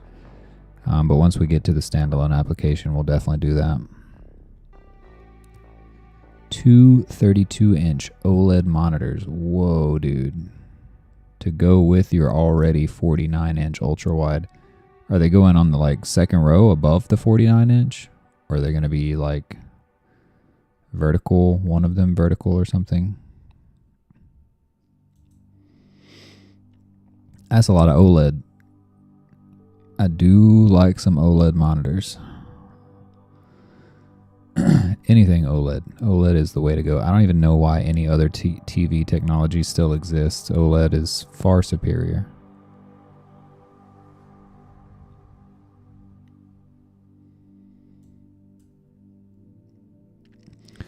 Right, so cool candles.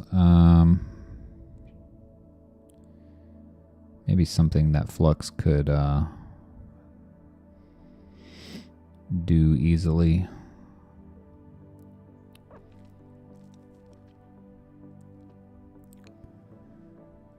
I don't know, man. Let's do like product placement. Let's try that. Here we go. Country candle. Open image in a new tab. Pull them off to the side over here. And let's get that one into here. You want to build your own comfy. Oh, you didn't pick up on that. Oh, I thought you knew that that was the plan. Yeah. Yep. Not build my own comfy. It's not going to be like comfy, like this node-based kind of thing. But yeah. Build a different type of UI. Probably, yeah. Way easy too, right? Exactly. Yeah. Yeah, super easy to do. The main thing is getting all of our, as I'm building these nodes, what I'm actually doing is, getting basically a bunch of scripts that are running a bunch of different models. And so all of these, yeah. Oh, okay. Focus. I've heard of them. But yeah, so now like once we know like each of these nodes, we're just like loading up some model file and calling some functions and stuff. So it's, now that we have all of that down, all we have to do is change the UI, and we're still going to be interacting with these same Python classes essentially. I mean, some things will change, but it's pretty easy to port it out. As long as you're working on a system that has Torch and you got the right model files downloaded, you can run them in any kind of UI. So that's the goal.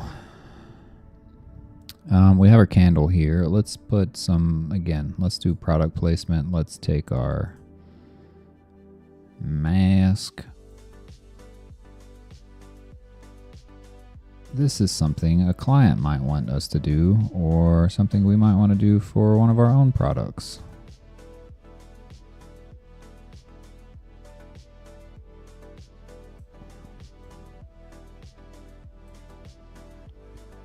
Get our candle here.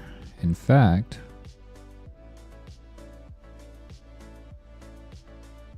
that might be how they got this candle into this image in the first place. With AI.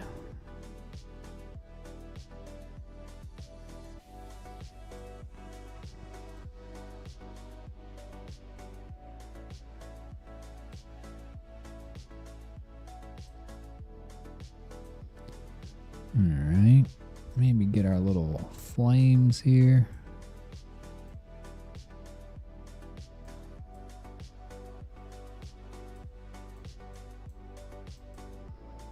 All right.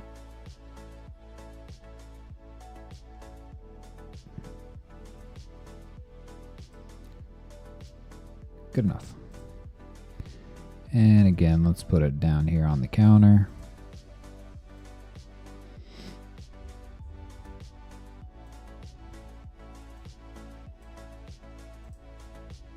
Okay.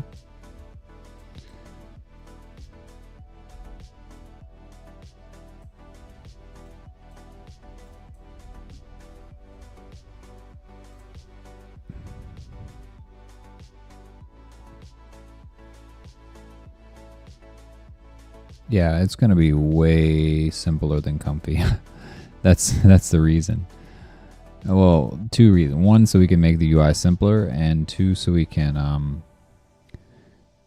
add in different types of UI and functionality and customization that we can't really do in Comfy.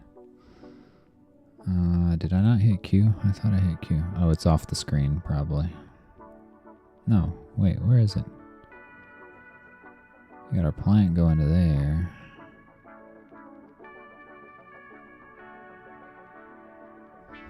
Where's my candle, damn it?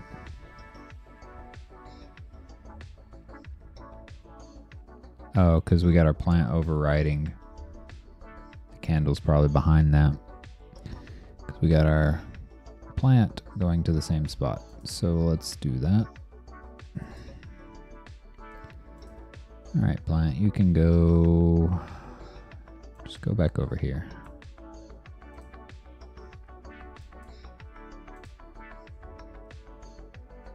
Okay, now where is the candle?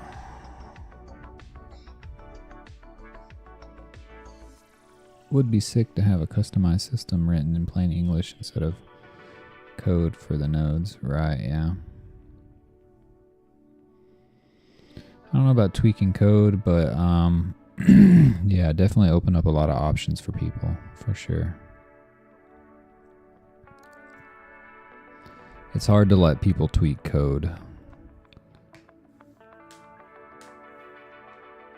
MySpace was about the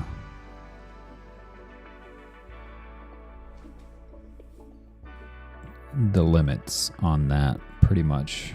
It's hard to have a big system with a lot of users and let people change code.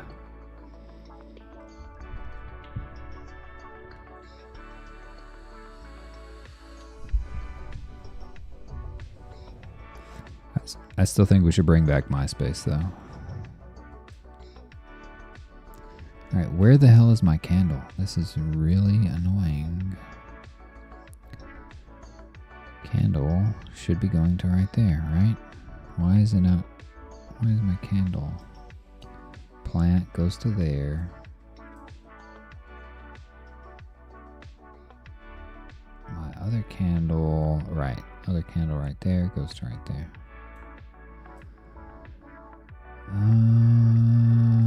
Okay, maybe I'm missing something here. Oh, yeah, it probably still is off screen. Let's just put these back to 0. There we go. Here's our candle. And yep. Okay. So maybe we'll take our... Let's actually take our candle here. Let's move it over on top of our plate. Alright. Sure. But we'll go smaller.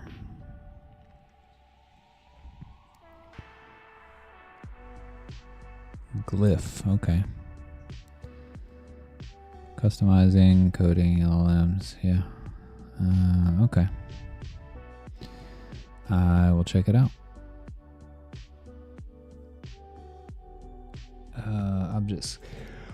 Object scale. Ugh. Damn, it's already 12:30. Okay, let's see here. Let's try and do this last one maybe, and then we'll call it a night.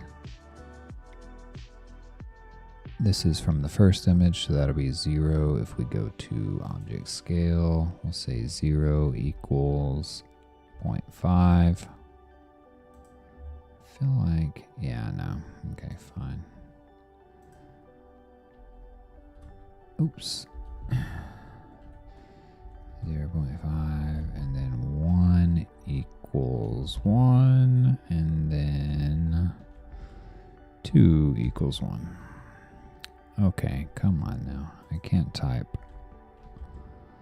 2 equals 1. Yeah, okay.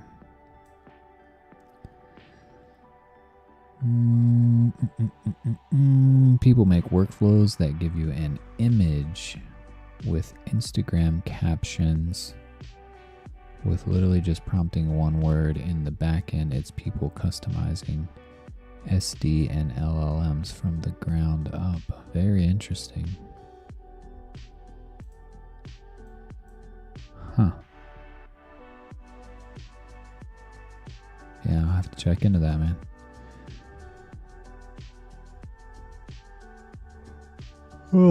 Let's do something more interesting for our last example here, because this is a little boring. Let's go with interesting. Well, I like being rich for sure. Rich is nice. What do we want for our image, our output image? Let's go dinosaurs. I don't know. Let's find a dinosaur. And okay. Yeah, let's go with this guy. He looks kind of cool. Mr. Longneck over here. Open image in new tab. All right, Mr. Longneck. Let's make you our base image. Austro something. AU. Austro. AU. Yeah. All right, so our base image is going to be Mr. Longneck. This is pretty. This is a pretty good render. The face is a little off, but the skin texture here kind of looks like an elephant. Kind of looks believable.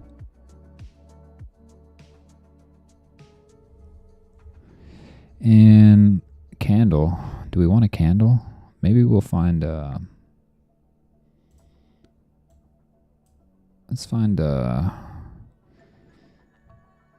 what else do we want? I'm thinking like a Tesla Cybertruck.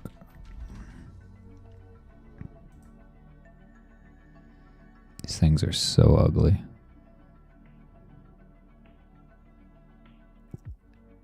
Let's see here. Yeah, sure. Let's just go with this one. Why not?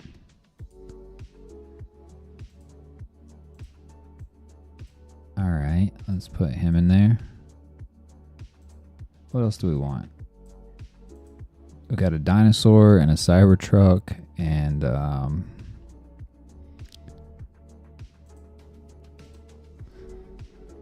cactus. Maybe. Cactus. Giant cactus. Oh. All right. Ooh, why are you hugging a cactus? That's dumb, dude. Cactus hugger? Really weird. All right, let's try this one. I'm open to suggestions if anyone has any other ideas as well. Cactus Jack. All right, we got a Tesla. Your girl would love that guy. Wait, what girl and what guy? Oh, yeah, no. Absolutely not. No cactus eating. Although, I don't know if you've ever had cactus. It's not bad.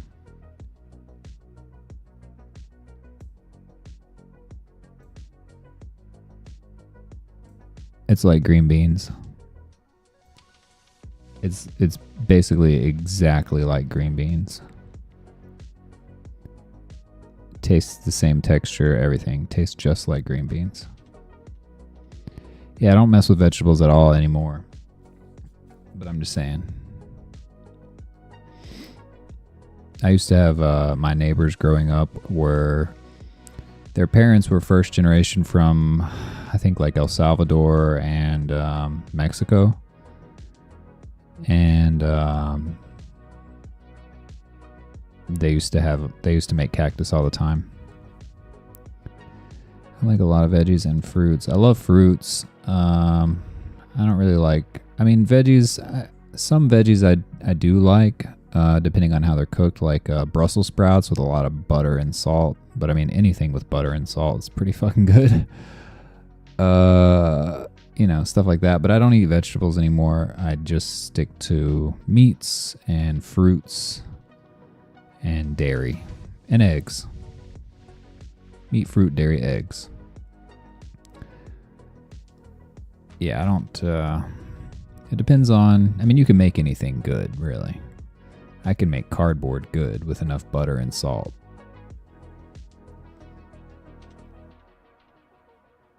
But yeah, nutritionally, veggies just don't really serve a purpose. Yeah, boiled stuff, definitely not good. Broccoli, you know, if you dip it in ranch or something, it's pretty good. Or if you cook again with a lot of butter and salt. Anything's good with butter and salt. Deep fried broccoli or something like that.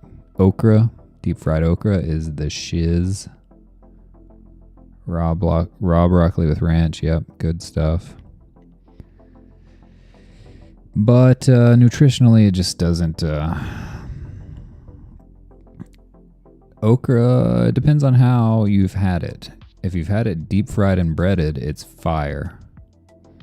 If you have it like kind of boiled and slimy, it's not. If you have it breaded and deep fried, it is fire. But I mean, anything is fire if it's breaded and deep fried. So would I say that it's actually the okra that is really so fire or the breading and the deep frying? It's probably the latter. But yeah, breaded and fried, pretty fire. Lots of butter and oil. Yum. What do we want for our last image? We have a dinosaur here, and we're putting a Cybertruck in with him. And I guess we could put our girl in there.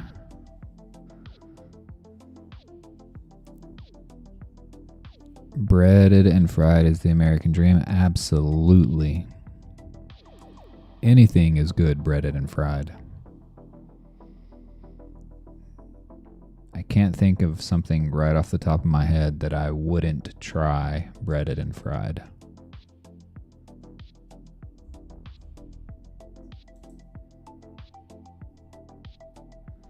Maybe we want some kind of a billboard or a marquee. Marquee.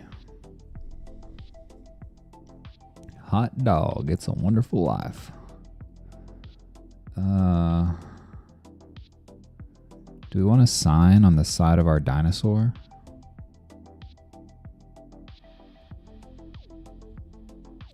Should our dinosaur have a sign plastered on the side of him?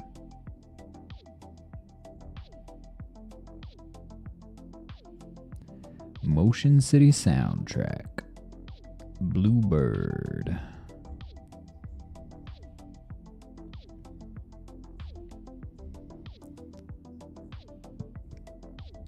All right, let's go with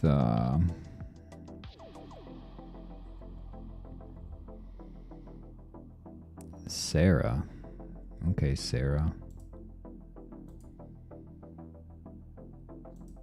Let's put Sarah in here. Okay, get... Jesus, mother... All right, Sarah. You're going on the dinosaur. All right, so let's do it. Let's go ahead and get our Cybertruck here. We're going to mask him up. Flux is probably going to struggle with the Cybertruck. We'll see.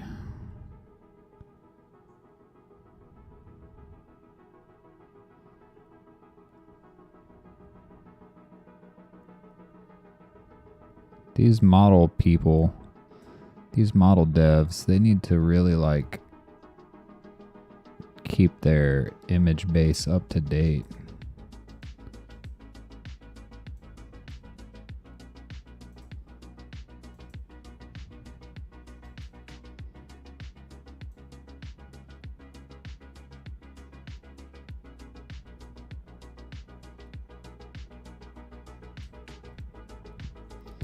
I tried a few weeks ago, I tried generating a bunch of images of like SpaceX rockets and no go at all.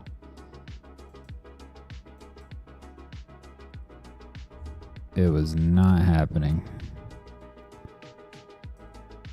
Got a bunch of images of rockets, but nothing SpaceX.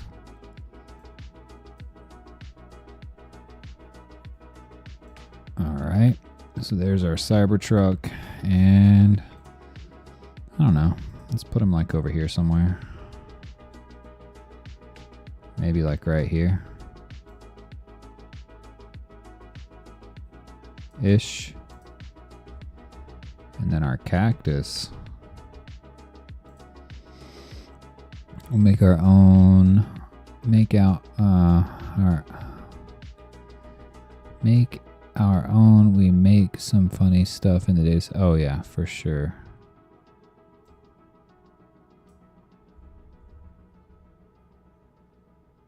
For sure.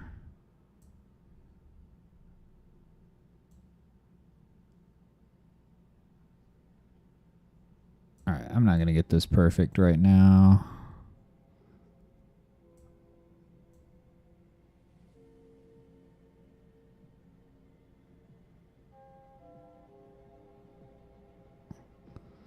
Just want to get her close enough here, all right? And then we gonna get some food and some ganja. And maybe watch a little bit of news. Not news in the traditional sense, but my form of news. God, can you imagine watching? People still watch the fucking like Fox, CNN, nightly news, MSNBC, whatever, you know. I guess really the Republicans just have Fox, huh? They don't really have anything else.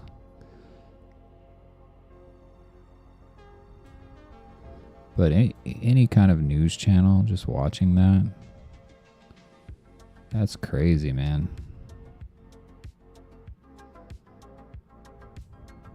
They still exist. Somehow. Yeah, paying for cable too. Yeah, I've never paid for cable. The only bills that I've ever had are phone and internet, like cell phone and internet. Never had a home phone line, and I've never had cable. But I was pirating, like, as soon as the internet started up, I was like, how can I get shit that I want? Let me get some stuff. All right, let's put our cactus over here. And then Sarah, our girl Sarah here, she's going to go on the side of the dinosaur. I feel like it's going to struggle with this image.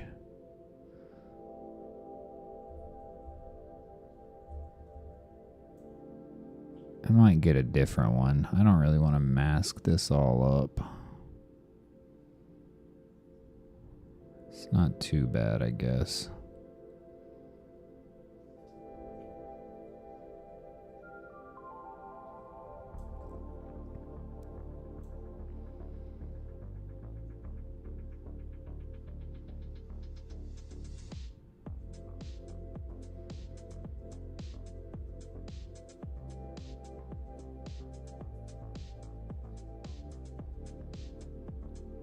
This is ridiculous. What am I even doing here? What am I thinking, dude?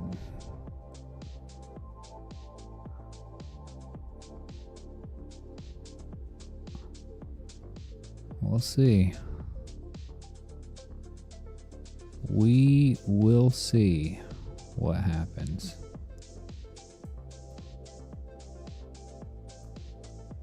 Sarah.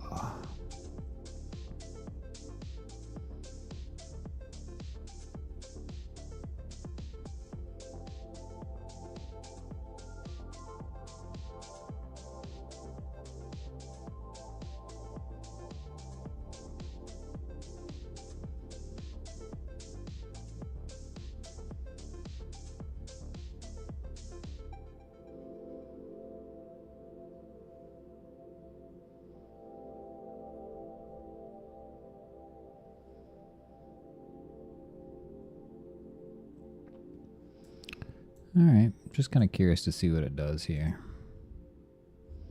Sora. Okay. Put it on the side of the dyno. Side of the dyno. Right there. Alright, everything's all bypassed. We're going copy menu 1.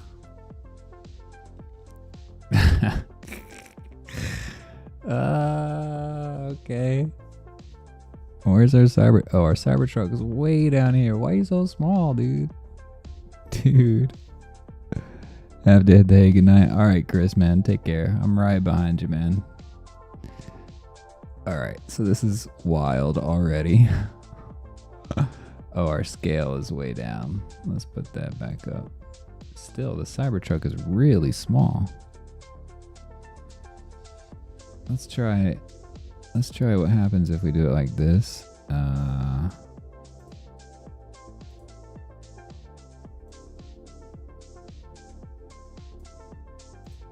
Let's try that. All right, there's our Cybertruck. Yeah. All right, cool. Cool, man. Let's put our Cybertruck. Okay, cool. All right. Let's go with X offset first. 0 is our Cybertruck, so let's go ahead and I think X offset is fine for him. On our cactus, we want to go maybe like -100, and then on our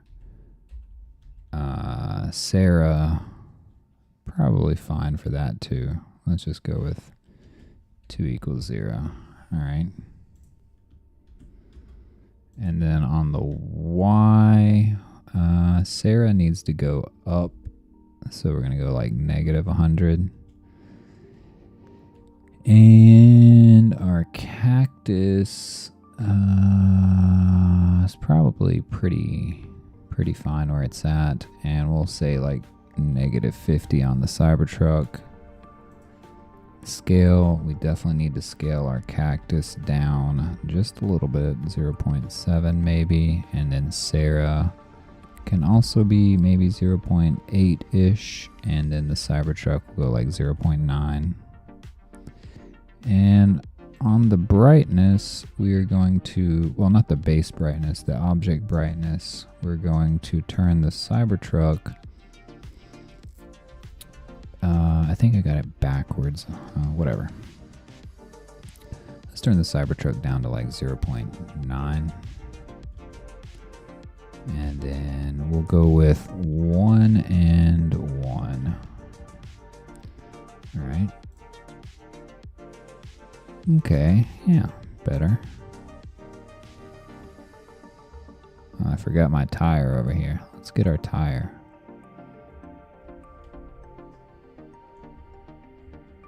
We need our other tire.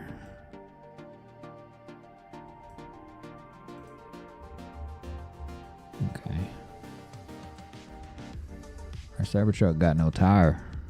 She got no tire. There we go. All right, Sarah, we're going to make you... Cactus is number 1, right? So cactus... I think I had that backwards.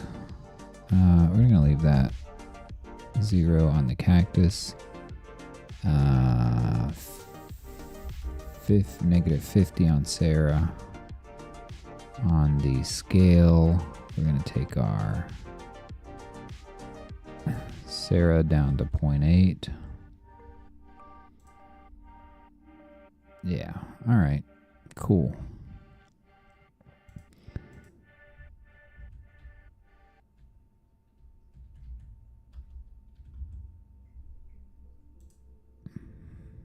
Cool, man.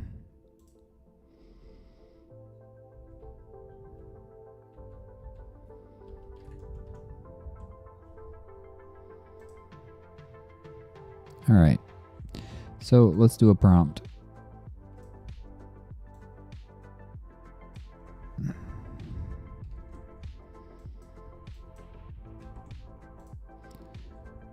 And we're going to say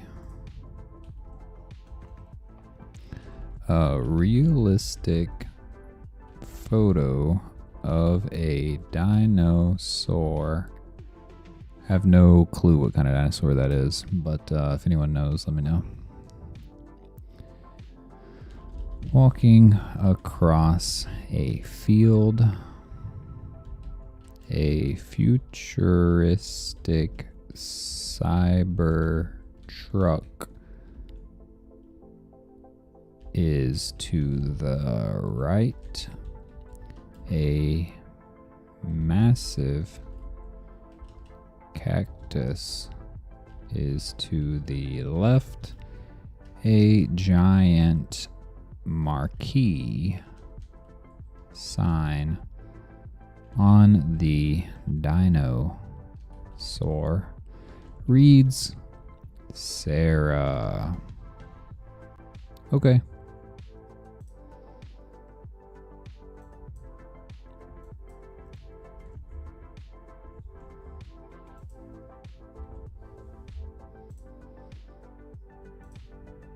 Oh, I have no clue what dimension this 1100 by 618. Okay.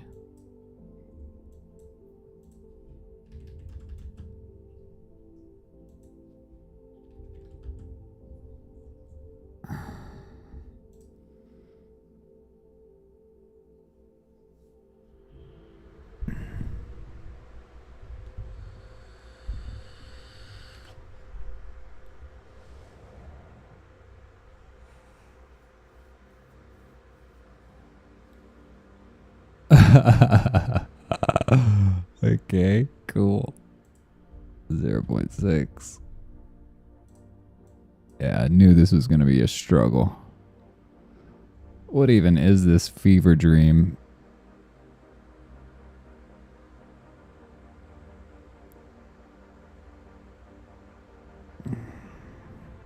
Okay. Very interesting. Very interesting. All right, let's turn our brightness on the Cybertruck down some more. Cool, man. 7. Yeah. So weird.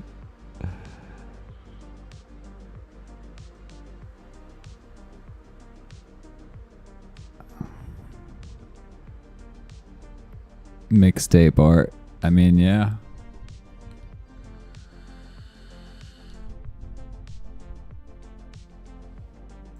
Crazy. So anyways, the point of this was just to show that you can just grab things from different images and throw it all together and get what you want.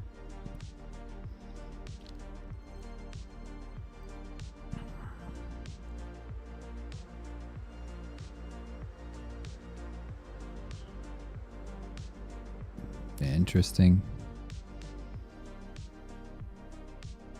You got some weird stuff growing on your neck, bro. What you got on your neck? So yeah, obviously Flux is not trained to do weird cactuses and futuristic trucks and signs on dinosaurs all on the same image. But, you know, it came out. So you got very rough crops here on our stuff. That doesn't matter. We just need the content in the image. And there we go. So now we have, you know, everything. Ever figure out the loading issue on each query? You mean like loading up the model each time? The LoRa?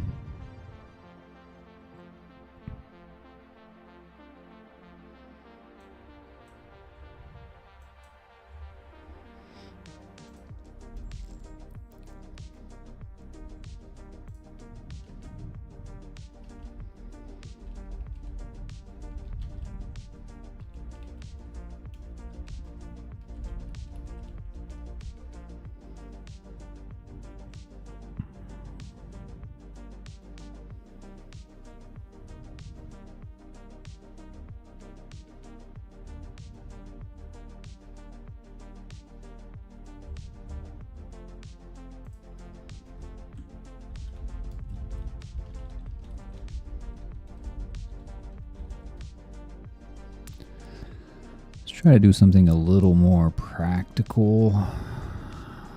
One last example. Okay.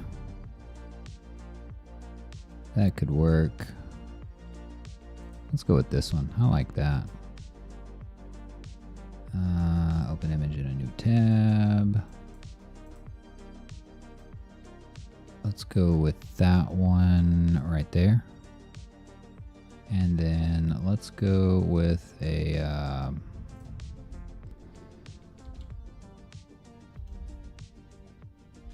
view of beach.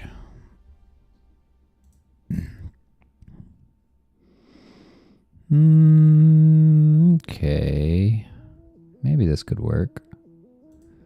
I'm just really kind of spitballing here. Let's see how it works. Let's see how it goes. Image in a new tab. And 360.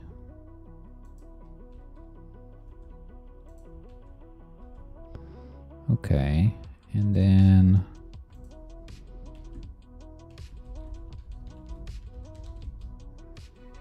oh yeah, maybe we'll go with like oh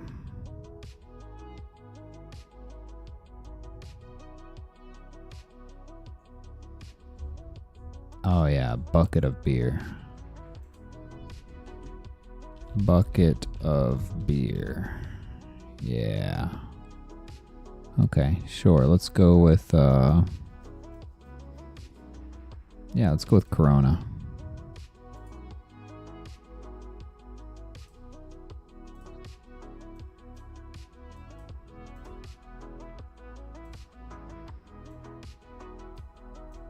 All right, Corona, you're coming along for the ride.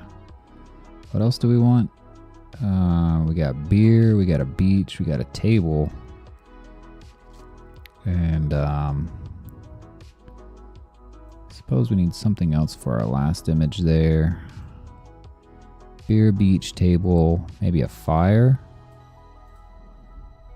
Bonfire. Yeah, on the LoRa's,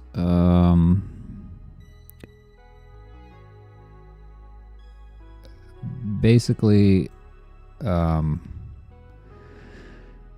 what we're doing now in the workflow is on startup in the model loader, I'm generating this this big dictionary of things to keep track of, or object, or whatever you want to call it.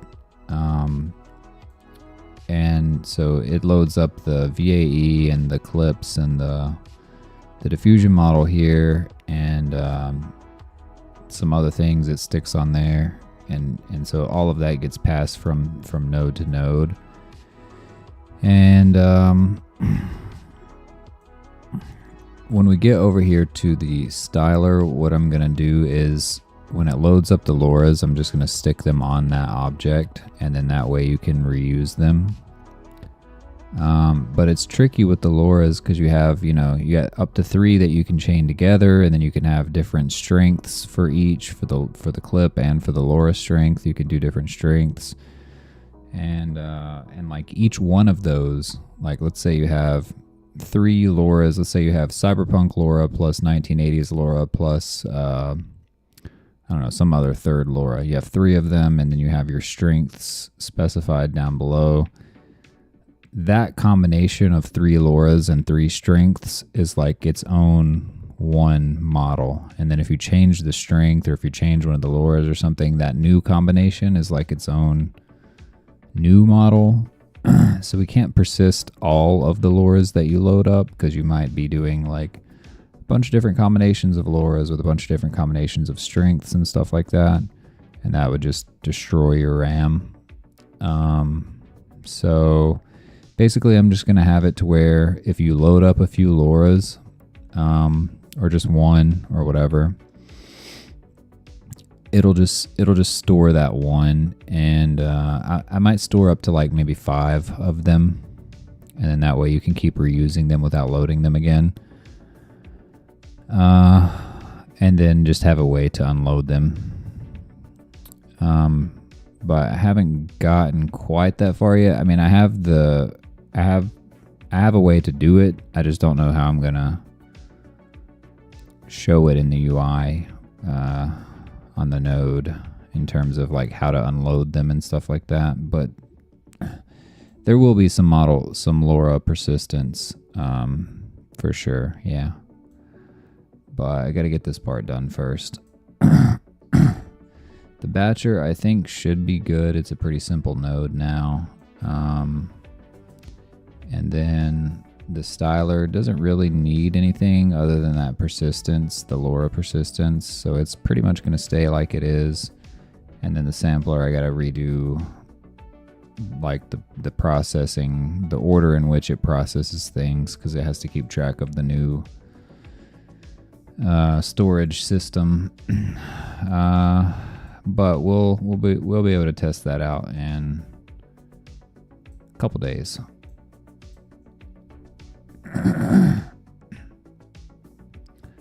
So we had a bonfire potentially. You know, I think maybe I guess it's daytime, so like a daytime bonfire. Well, I guess you don't really get many of those, huh?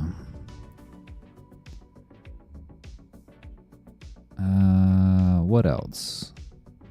Let's do a rocket, a SpaceX rocket. SpaceX rocket. Jeez. Okay. Sure. Why not?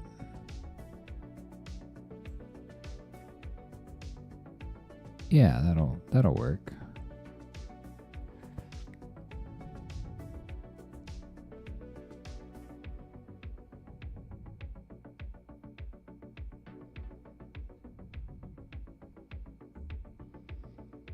Okay, let's go with that one.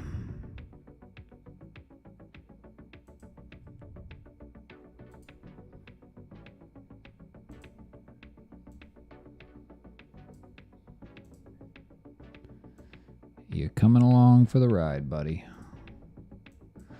All right, so let's do it. We have, first of all, we want our table.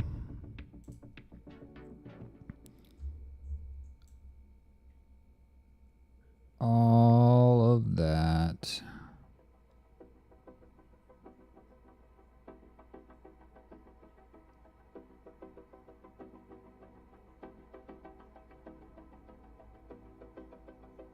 Sure. All right, and it's gonna go right here, like right there. And then our bucket of beer.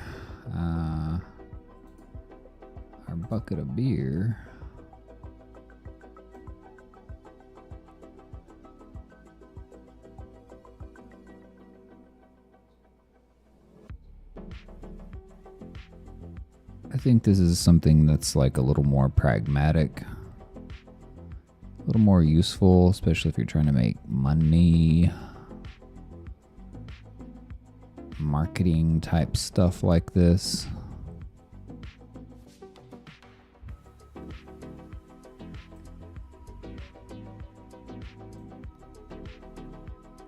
Got our bucket of beer.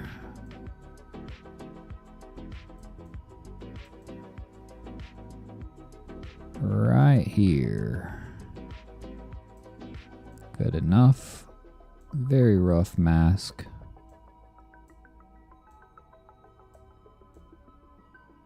All right.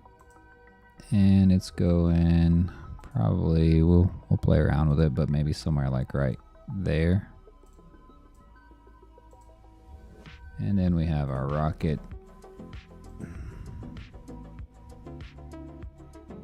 Penis rocket.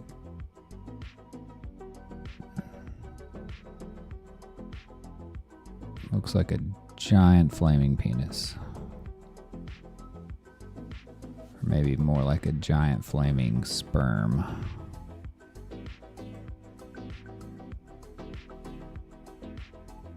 Okay. And we'll put him in the background somewhere here. Badass.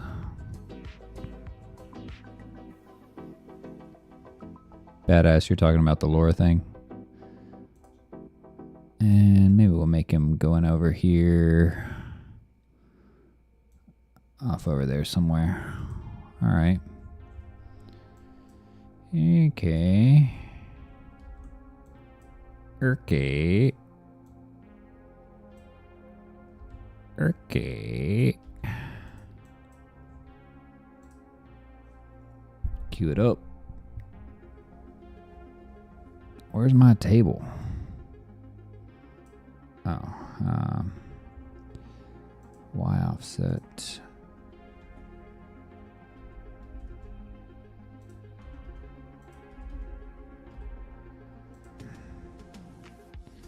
Where's my table?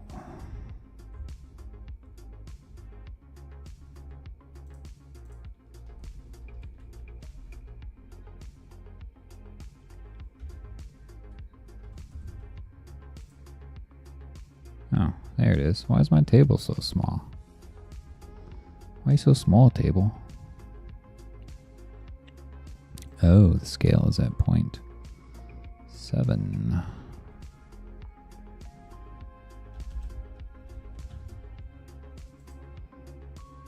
Okay. X offset.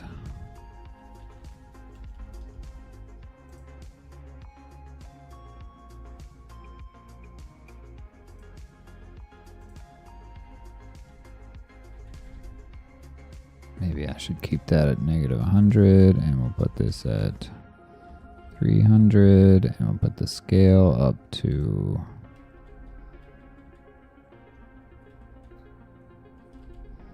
3.5. Okay, cool.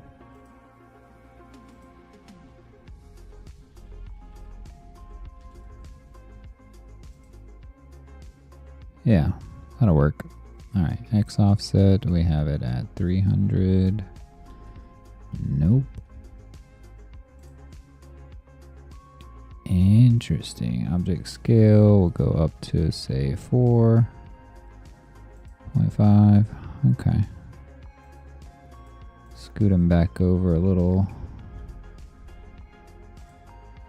Yeah, there we go. Now our bucket is here. We have it there. Maybe -50 on that. And on the Y, we'll put him down to 200. Oh, a little too far.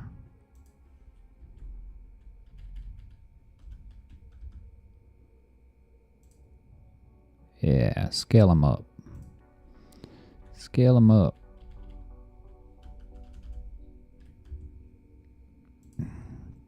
Oh yeah, big bucket of beer.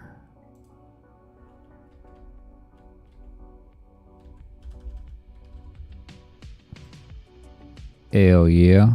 Now where's our rocket?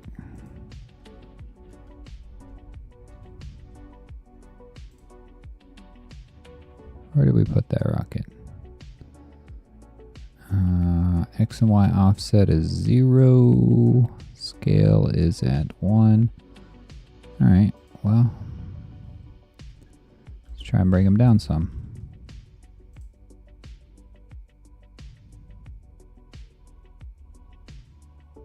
Rocket should be there. Where is it?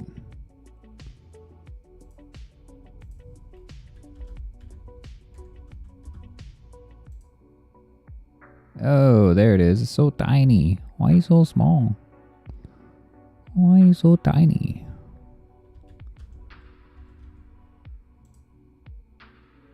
Oh yeah, you're gonna need to be bigger than that, bro.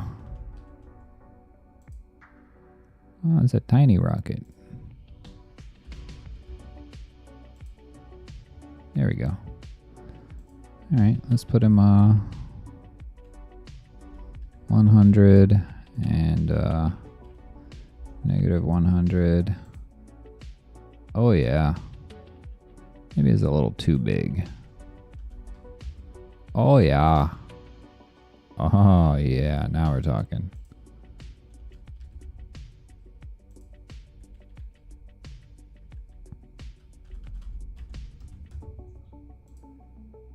Oh man.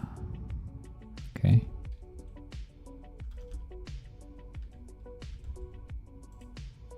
Yeah, there we go.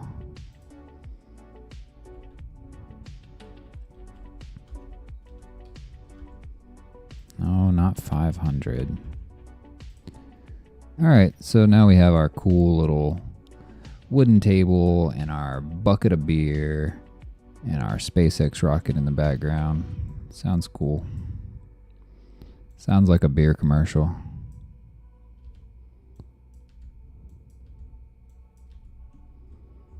Realistic photo of a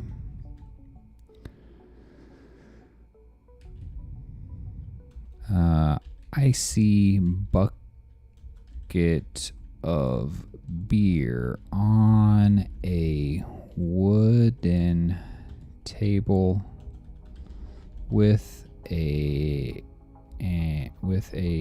beach and ocean in the background and a rocket taking off in the distance on the right. All right. Oh, I keep forgetting about my, what's my image? No. This is 540 by 360. We're going to go bigger than that. Say like, well, whatever. I'll just 540 by 360. Sure. 540 by 360. Hey, cool.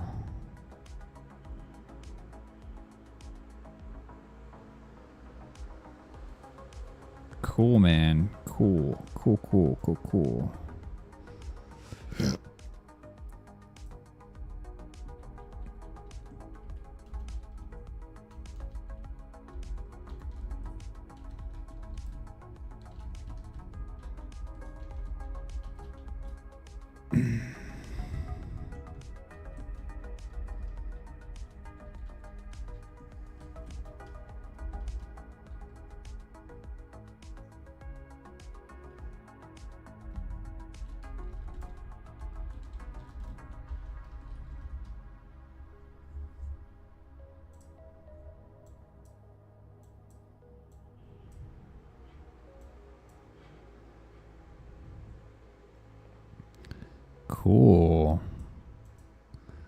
Cool, man.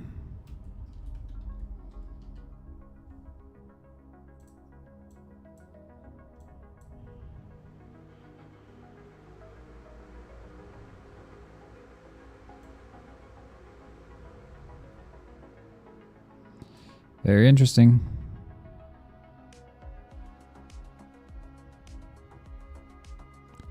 Very interesting.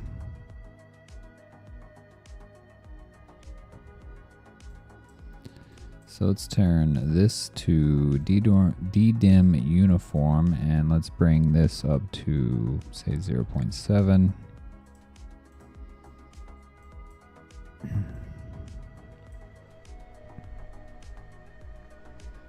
Hey, interesting.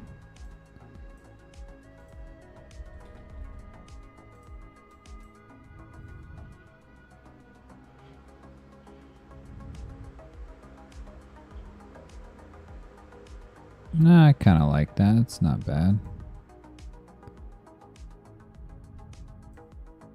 Oh, our brightness is, what's our brightness here? It's on number 2.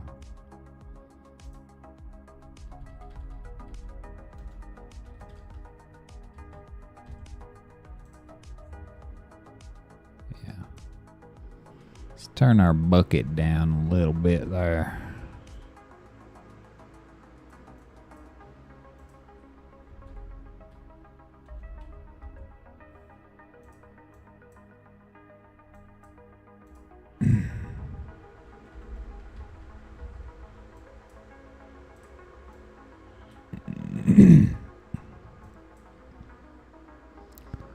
Corona extra.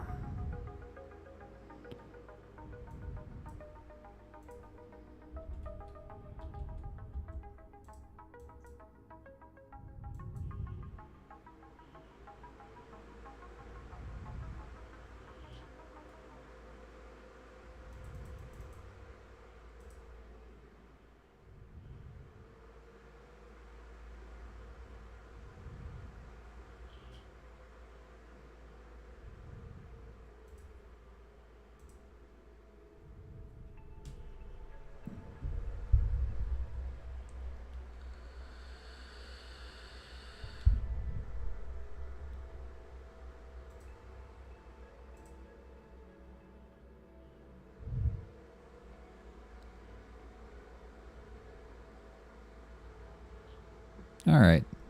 I like it. I think we'll go with that. It could be better. It could be... I think 64 was pretty good.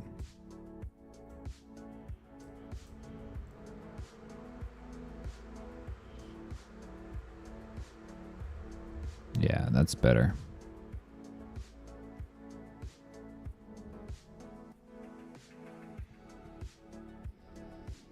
Very interesting. Very small image, 540 by 360 or whatever.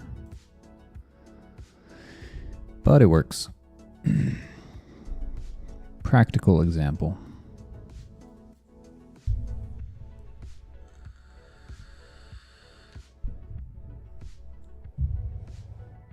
Yeah, let's end on a practical example instead of a dinosaur with the word Sarah across the side of it. I think that makes a little more sense. So yeah, here is our combined image with our wooden table, nice cold bucket of beer, and our rocket taking off in the distance back there.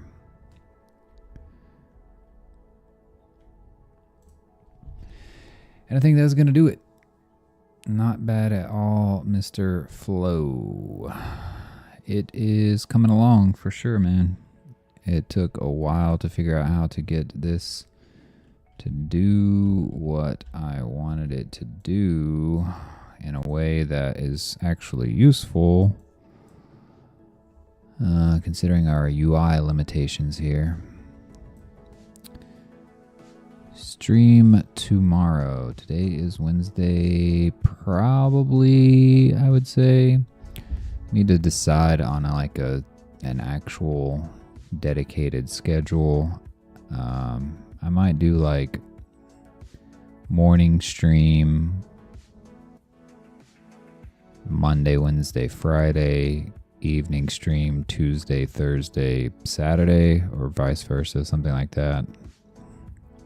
I think something like that would be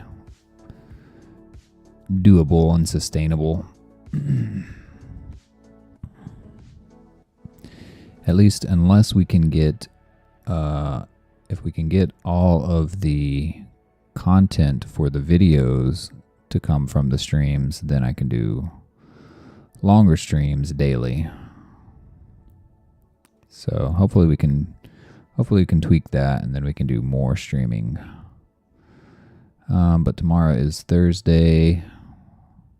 Not 100% sure. Probably I'll get some more work done on this tomorrow, and then I'll do another stream and show you what I was able to get done tomorrow.